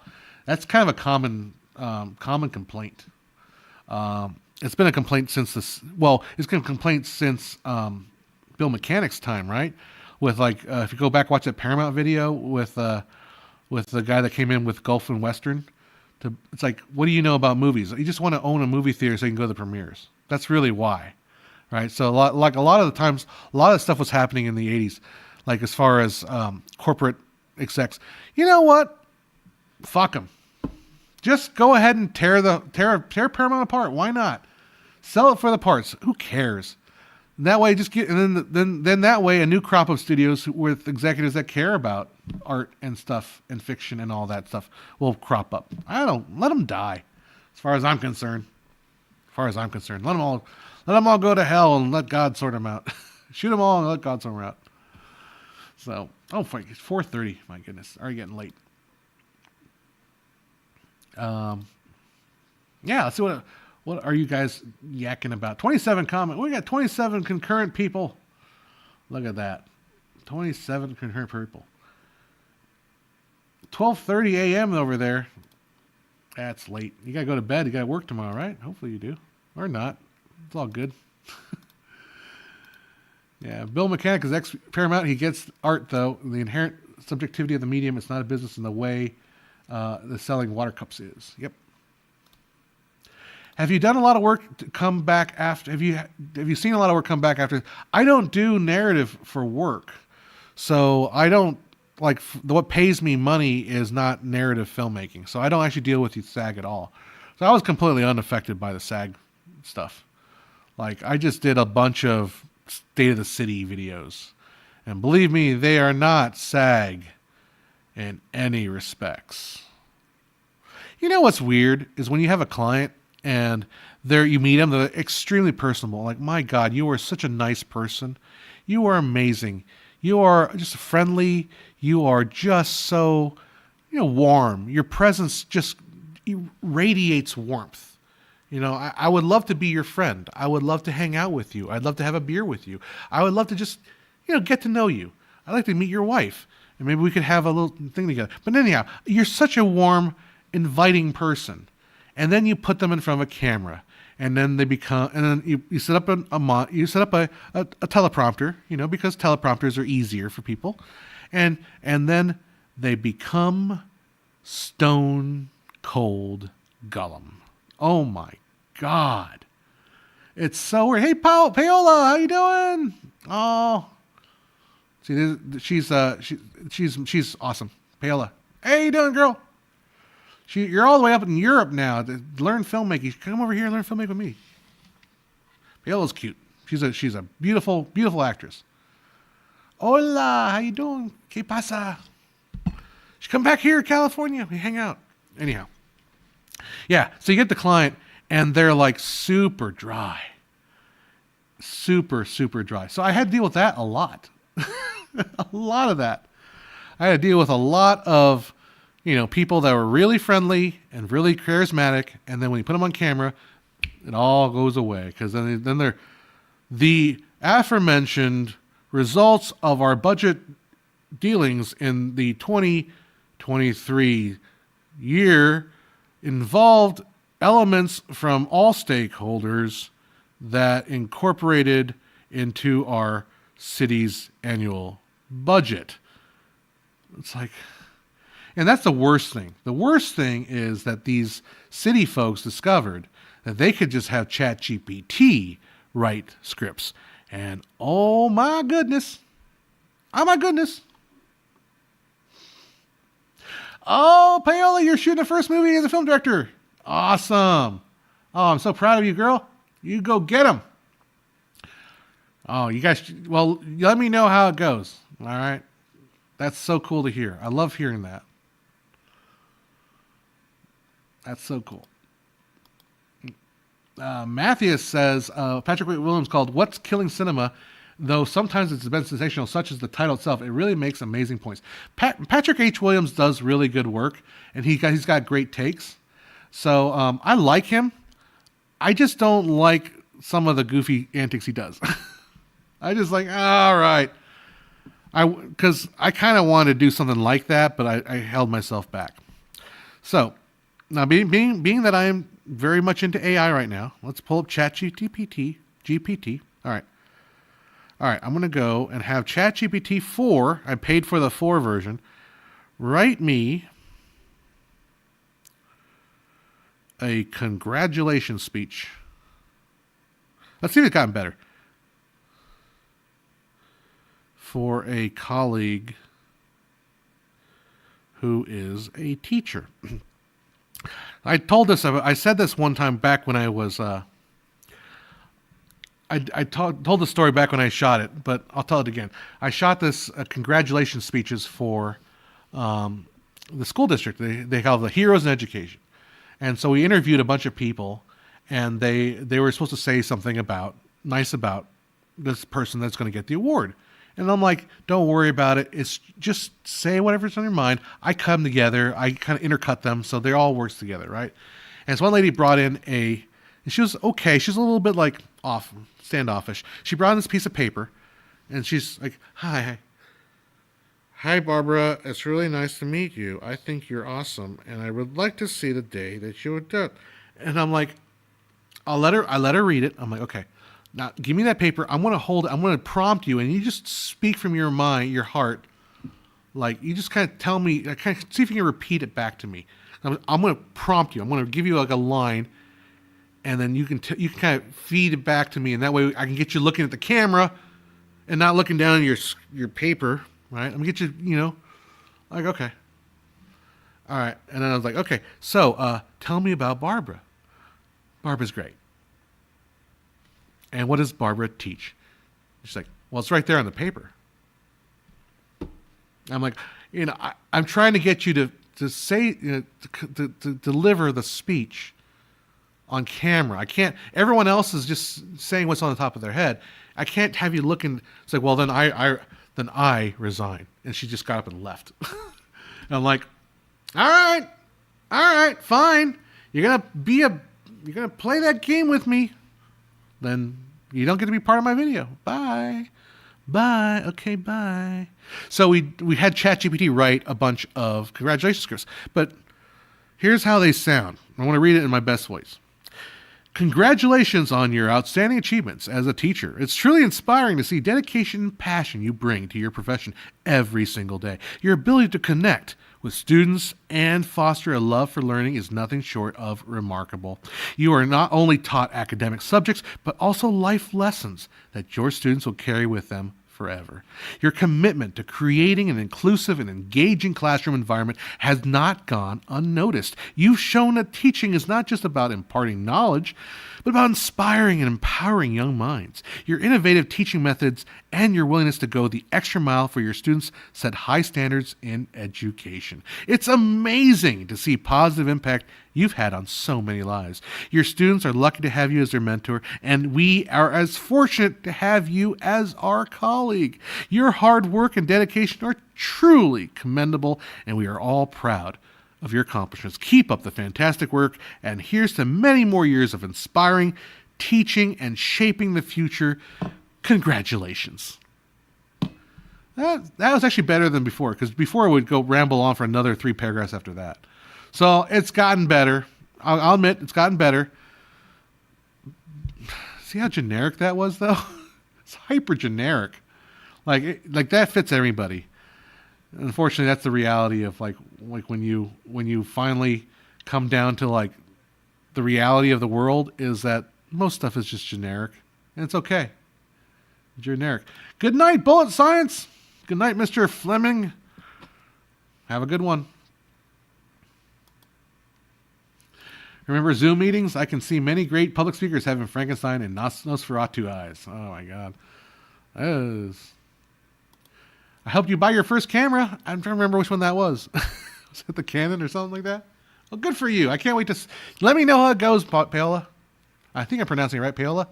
I've heard people pronounce it in that way different. Paola or Paola? One of those two. But, yeah. ChatGPT is wordy, stuffy, and eloquent, that's for sure. That's basically what ChatGPT is.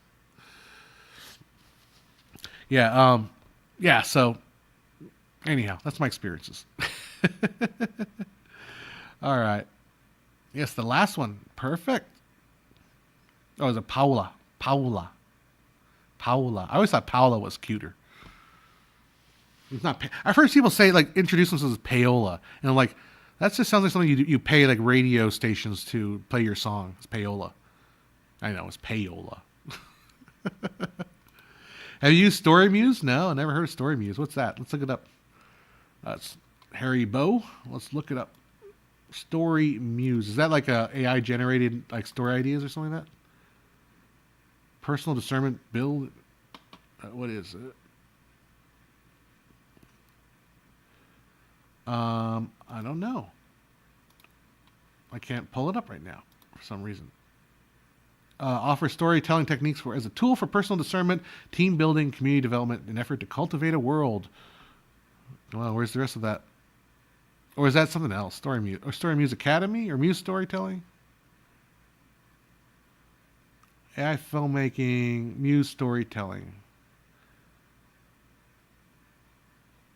I'm curious about it now. Is it Muse Storytelling? Globetrotting Filmmakers?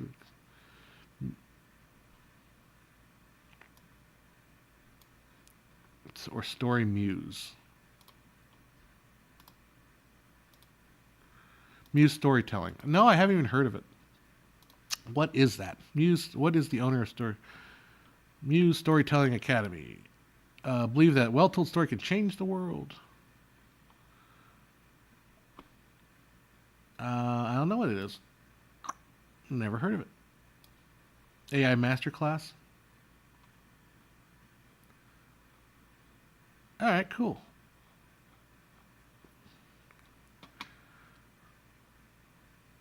Truth is, AI can be massively increase your efficiency, increase your profits, and empower you to tell stronger stories. But the time will master AI is now. So I'm going to warn you right now that with AI is way too young to get too serious about yet. Now, I'll tell you why. There are literally thousands of AI stuff coming up online right now. Like we are being flooded with a bunch of AI startups. You know, it might be a good time. It's definitely a good time to keep your eyes open for sure. There you go. I've been using their format for documentaries for years. There you go. So just be wary of anybody trying to sell you AI courses right now, because I think any AI course now will be out of date in about a month. That's how fast things are changing on the AI front. Like Midjourney used to be like, oh my God, get Midjourney. Now it's, oh my God, get Leonardo. Oh my God, get Pika Labs. Oh my God, Stable Diffusion. Oh my God, Automatic 1111. Oh my God, too much stuff. Hey John, I'm browsing your videos list here on YouTube, and you had a lot more of noir videos. Was this genre your favorite in the earlier? Yeah, noir is my favorite to light for, because you can get amazing results with very little equipment and very little effort. Not effort, but very little. It can be done so easily for so cheap, and you can get such great effects. And for a novice filmmaker, film noir is like an entry way into lighting. Like you can create some amazingly, fantastically otherworldly effects, but like really interesting shots, at least in my eye. Very interesting effects with very little effort, very little as far as like gear wise, right? Whereas like shooting the common today. Just huge soft box, basically like it feels like the modern aesthetic is, hey, that you have a nice soft box there, like it would be nice if it was even bigger than that. Like that's chiaroscuro. I always my Italian friend, I always make fun of him. Like every time we talk, it's like, do you want the pizza? I always just go over the top with the Italian accents because he's Italian, and he laughs and we laugh, and then he punches me and says that's racist, and then we're no longer. No, just kidding. He doesn't punch me. Hey Joe, how you doing?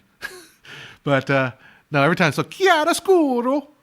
You got to put that little thing on it. You know, like remember back in Married with Children, that one Miranda Vena Cardinal signing off. Every time she said her Spanish name, she just go crazy. The super hardcore Spanish accent. It's like every time we see Italian food, do you want the scoop pizza? Do you want the chiaroscuro? The pizza? Do you want the take the gun, leave the cannoli? No, leave the gun, take the cannoli. I gotta do that with the hands too, right? No shade to the Italians, man. Love the Italians. Italians are awesome. Everyone's awesome. Everything is awesome. But anyhow, what was I talking about? I'm talking about something or another. Who knows? What were we talking about? I think, yeah, AI will change. AI will change in about a week. Just wait. Give it a week and AI will be completely different, and then we're all doomed. We're all doomed. No, just kidding. We're all doomed. I felt like the AI fear and hype is already gone. Yeah, I think it has. We've moved on. We've moved on for a while. We moved on. People are tired of talking about it. AI is intelligence what Disney animatronics are to robotics. Not quite there yet. Yeah. Boy, wouldn't it be crazy if Disney came out like, hey, our new Pirates of the Caribbean ride is going to get really, really creepy here. So we've taken that last step. In fact, we've taken a big giant foot into the uncanny valley. And it's Pirates of the Caribbean. Ooh, I wish I had more credits on that thing. Write me a song, Pirates of the Caribbean song, but about the uncanny valley. Yo ho, the uncanny valley for me. It almost looks right. Anyhow, gotta love it. All right. Yeah. So AI is we're very things are moving so dang fast. I can't keep up, nor do I really care to. I just want to tell real stories. I want to have fun. Tell some good old stories. See some good old stories. Watch something that matters, that cares. There's this one channel I watch on AI filmmaking news, and I think he seems like a nice guy, but man, oh man, I feel like he's just selling me a load of crap. It's like I appreciate finding out what's latest and greatest in the AI stuff, but you're telling me like it looks so good. I'm like,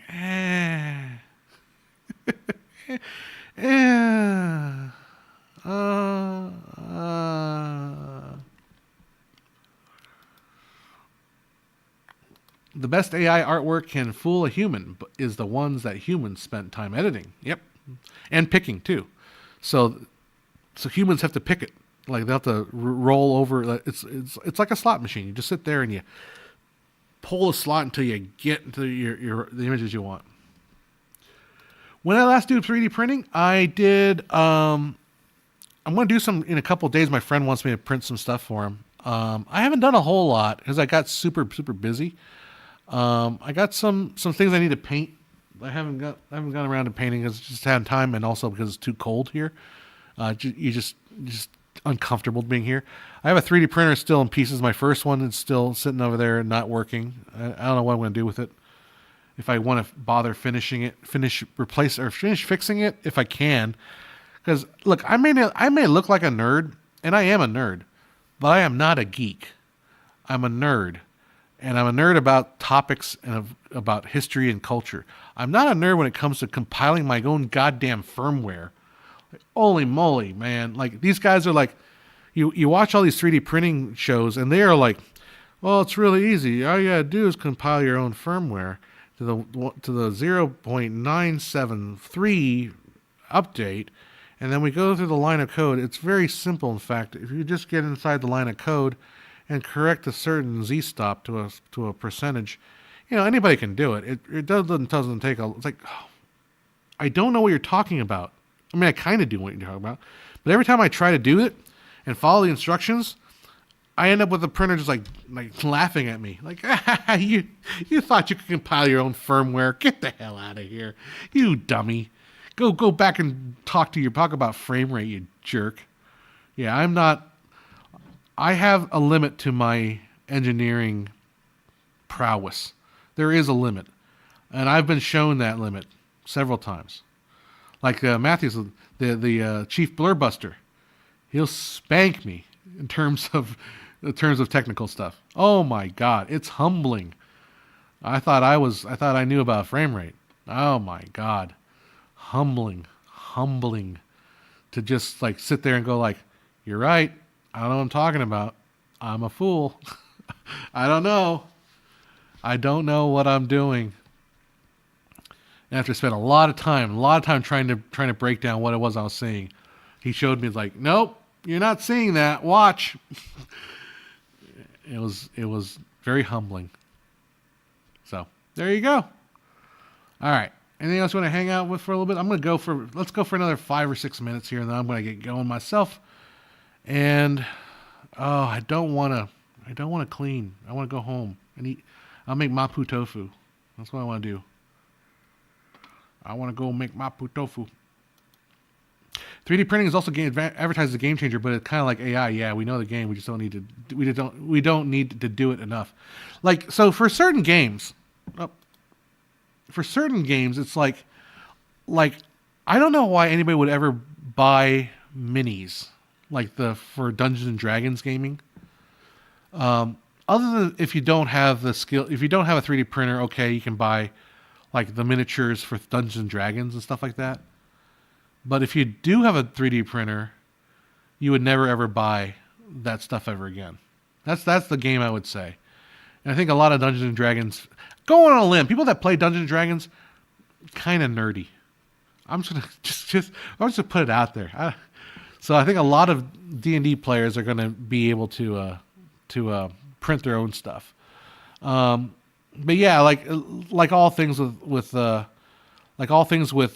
game changers, right? Like, printing. So one of the things I wanted to do was I wanted to cut some foam from these cases to fit my new PTZ camera in there. And I have a laser cutter with a 10-watt laser cutter. And I tried to cut into some foam. Didn't really get far with it. I bought some other thinner foam that I think may be able to cut through. We'll find out. But yeah, if I could cut my own foam with the laser cutter, that would be a game changer. But yeah, it does smell. Yeah, the tabletop guys go crazy when you pirate their toys. Well, yeah. I mean, there's also, you could do it legally in that basically you have creators out there making their own tabletop toys. And they sell you so you're not getting the official Space Marine or whatever the heck it is.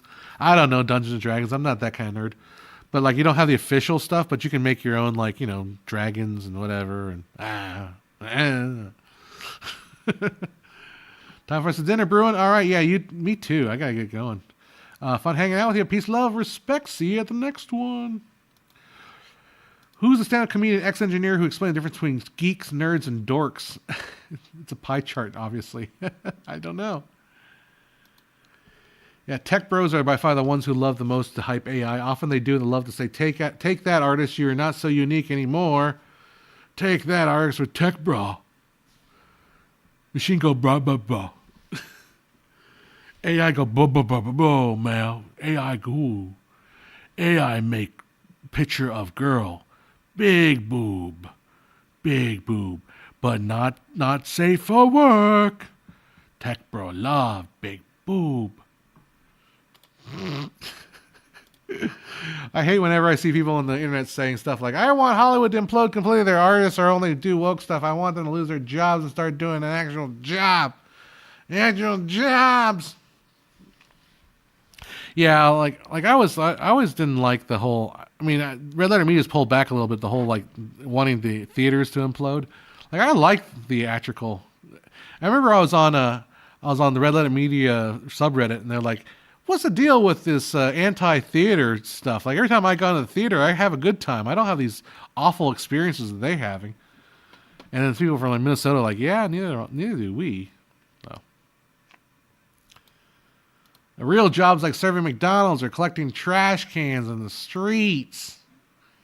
Get a real job at McDonald's. The real jobs at McDonald's are going away because now they don't even take your order. You just go to the thing and you just like punch your order in, which I'm fine with. I don't mind. I don't want people knowing what I order. Well, they know anyways. But the weird thing about McDonald's is, at least in California, I don't know if it's everywhere else, but they got rid of their soda fountains. Like, it's really annoying. So now if you want, they still have refills though. So if you want a refill, you just go up to the counter and say, hey, I want a refill of my Diet Coke. They're like, okay, keep the cup. I'm like, okay. So like they gave me a new cup of Diet Coke, a new large Diet Coke. I'm like, oh, cool. I drink that and I come back not an hour, but like 10 minutes later. Hey, can I get another refill? Like, sure, keep the cup. I'm like, I got 2 cups now. Like what? Like, it's weird. It's like I don't like, what are you saving by making me get a new cup every time? It feels like you're making it worse. You're just kind of basically making it harder for me to get a free soda, or harder because I have to ask for a free soda. You're banking on me being very self-conscious about asking for a refill. You have not met me. I am not going to be self-conscious about getting a refill. I will get my refill. I was at dinner the other day. Maybe they might see this. Well, and they ordered 2 margaritas because there's 3 of us, and they ordered 2 margaritas. Well, I had a margarita and my friend had a margarita, and they brought 3 margaritas, and they were too like kind of polite to say they didn't want the third one or say they didn't want they didn't order 3, and I was like, but they're buying me dinner, so I'm like, no, we only ordered 2. I'll be the bad guy. I'll say it. They only ordered 2.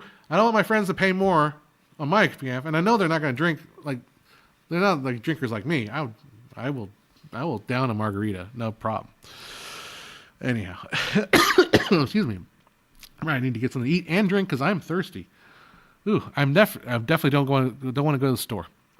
Although, what do I have to eat at home? Shoot, I do. Oh, I've got that. No, what do I have? Dang it. Ooh, I think I might get some of that salmon out of my freezer. I can steam up my salmon. Yeah, I don't live in Milwaukee, Wisconsin. They seem to hate everywhere in that place. I think they play it up, honestly. There's some people in that subreddit that lived in Wisconsin or Milwaukee. They say, it's not that bad. Or maybe I don't know. Maybe they don't know any better. Oh, man. Yeah. So Matthews, I ignore them. I blame the current U.S. economy on the layoffs, both in tech and other fields. Everyone suffers. Yeah, it sucks. The thing is, though, so when I was 19 years old or 17, when I was 19 or 20, no, I was 21 when I got I was an intern at the cable company, and I guess we'll wrap it up on this story. I was an intern at a cable company. I worked there for a year, like a whole year, and I was an intern, but I wasn't like an official intern. I didn't get college credit. I just wanted to be hanging out with video folks that made commercials, and I loved doing work for them and just, helping them do stuff for free. Why not? Right? And then at the end of the year, it wasn't at the end, it was like May or April or May, the word came down from the head office that branch would no longer have production. And they laid off my 2 bosses, who were friends of mine. And my friend had been working there. One of them worked there for like 25 years. The other one worked there for 12 years. So it was like really tall. And they just, out of nowhere, just cut those jobs. Snip, bye. Gone. And then they took me in and they laid me off too for working for free. Like, you don't need to come anymore. I'm like, okay, bye. So that impacted me very, very early on. I had not finished college. I graduated like a few months later. And I kind of felt like, at that point, the emotion was very strong, and a hot-headed 21-year-old me. Well, actually, I was 20. I wasn't 21 yet. Very hot-headed, and I graduated when I was 20. That's very true. My birthday's in July, so I got out early on good behavior by taking a bunch of summer classes.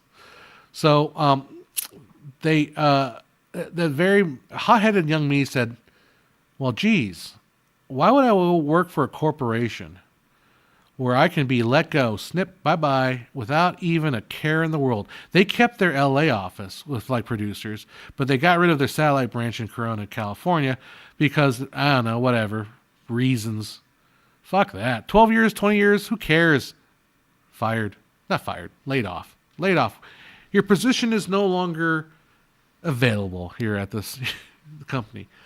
So at that point, I sort of decided I wasn't going to put myself let my fate be decided by someone else, like the corporate structure. So that's when I decided to start my own business. I couldn't work for a company for 20 years and walk in one day and just be dismissed because, you're not necessary anymore. Bye. So that's when I decided to start my own business. And those 2 guys ended up going back and working for that cable company. So they found, like after 4 or 5 years, they ended up working in that cable company, again. And, as I gotten older and I realized the realities of working for yourself and the emotional roller coaster that it is, it's ups and downs and never make enough money, then making too much money to the point where like, oh crap, I'm going to kill myself because it's so much work. I'm getting panic attacks because I won't say no to anything. And then of course the inevitable dry spell that will come afterward. It's rough. Being self-employed is very, very difficult and very, very rough. Obviously not for everybody. It really isn't. But and I'm sober to those realities. But that's why I decided I was not going to work for someone else. Was I didn't want to have the rug pulled out from under me for no freaking reason. And it's a reality. That's the reality. Here, we'll read Matthew's comment. Hollywood, in focusing so much on franchise and IPs, cripple their process on how to create new movie stars, the ones that make a huge loyal audience go watch any kind of movie. Well, they're hoping that the IP is the movie star and not the movie star, because you can control an IP, but you can't control the movie star. Think about that, right? I can control Harry Potter. I can't control Daniel Radcliffe, but I can decide what happens to Harry Potter. Yes, Potter, you will do my bidding. You will make that crossover movie with Bart Simpson. You will. You just wait, Harry Potter. You will become my money-making cash cow. I love me some money. Oh, yeah. Yep, there you go. Yeah, you're right, man. Chris Rock said Clint is a movie star. Tobey Maguire is a guy in a suit. He said something like that. Spider-Man is what people are seeing. You can't control. Tobey Maguire, it gets old. Tobey Maguire may decide not to make a movie. Tobey Maguire might get Me Too'd. Tobey Maguire might get canceled for a statement he made on Twitter. But Spider-Man can be played by anybody because you can't see his face. No, just kidding. Obviously, you can see Spider-Man's face when he takes his mask off. All right, guys, it is 5:02. It is getting cold, and I'm only wearing sweats. Believe it or not, I am wearing pants underneath this desk. It's like you probably are sitting there like, dang it, he's wearing pants. But the reality is, yes, I do wear pants. I do. I'm not Porky Pig. At least not yet. I mean, it may evolve that way eventually. But yeah. I do have pants on, and I'm still freezing here because it is starting to get like into the 40s, definitely in my studio, and I don't have any central heating in this studio space, so it is getting cold. I have not had lunch. I'm going to go get something to eat. I'm not going to clean up tonight. I think I'm done. I think I'm done. I'm going to go home. We're going to hang out, and I will see you guys later. All right, thanks for hanging out with me on this lovely stream. Happy New Year to everybody. And we shall see you next time. Not next week, because next week I'm doing that 48 hour. So probably the week after, or if I do maybe I'll do a midweek stream sometime before then. All right, guys. Am I still doing? I'm in there. All right, guys. We'll see you next time. Before we go out, let's end on the greatest song ever written. Okay, shall we do that? Let's end on the greatest song ever written. Here we go, guys.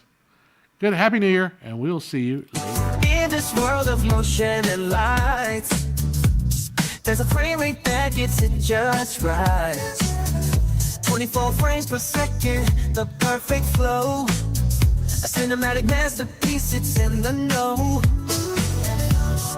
24 is a magic number, a smoothness that can't be beat. From action to romance, it's the way to go. 24 frames, the best life can show.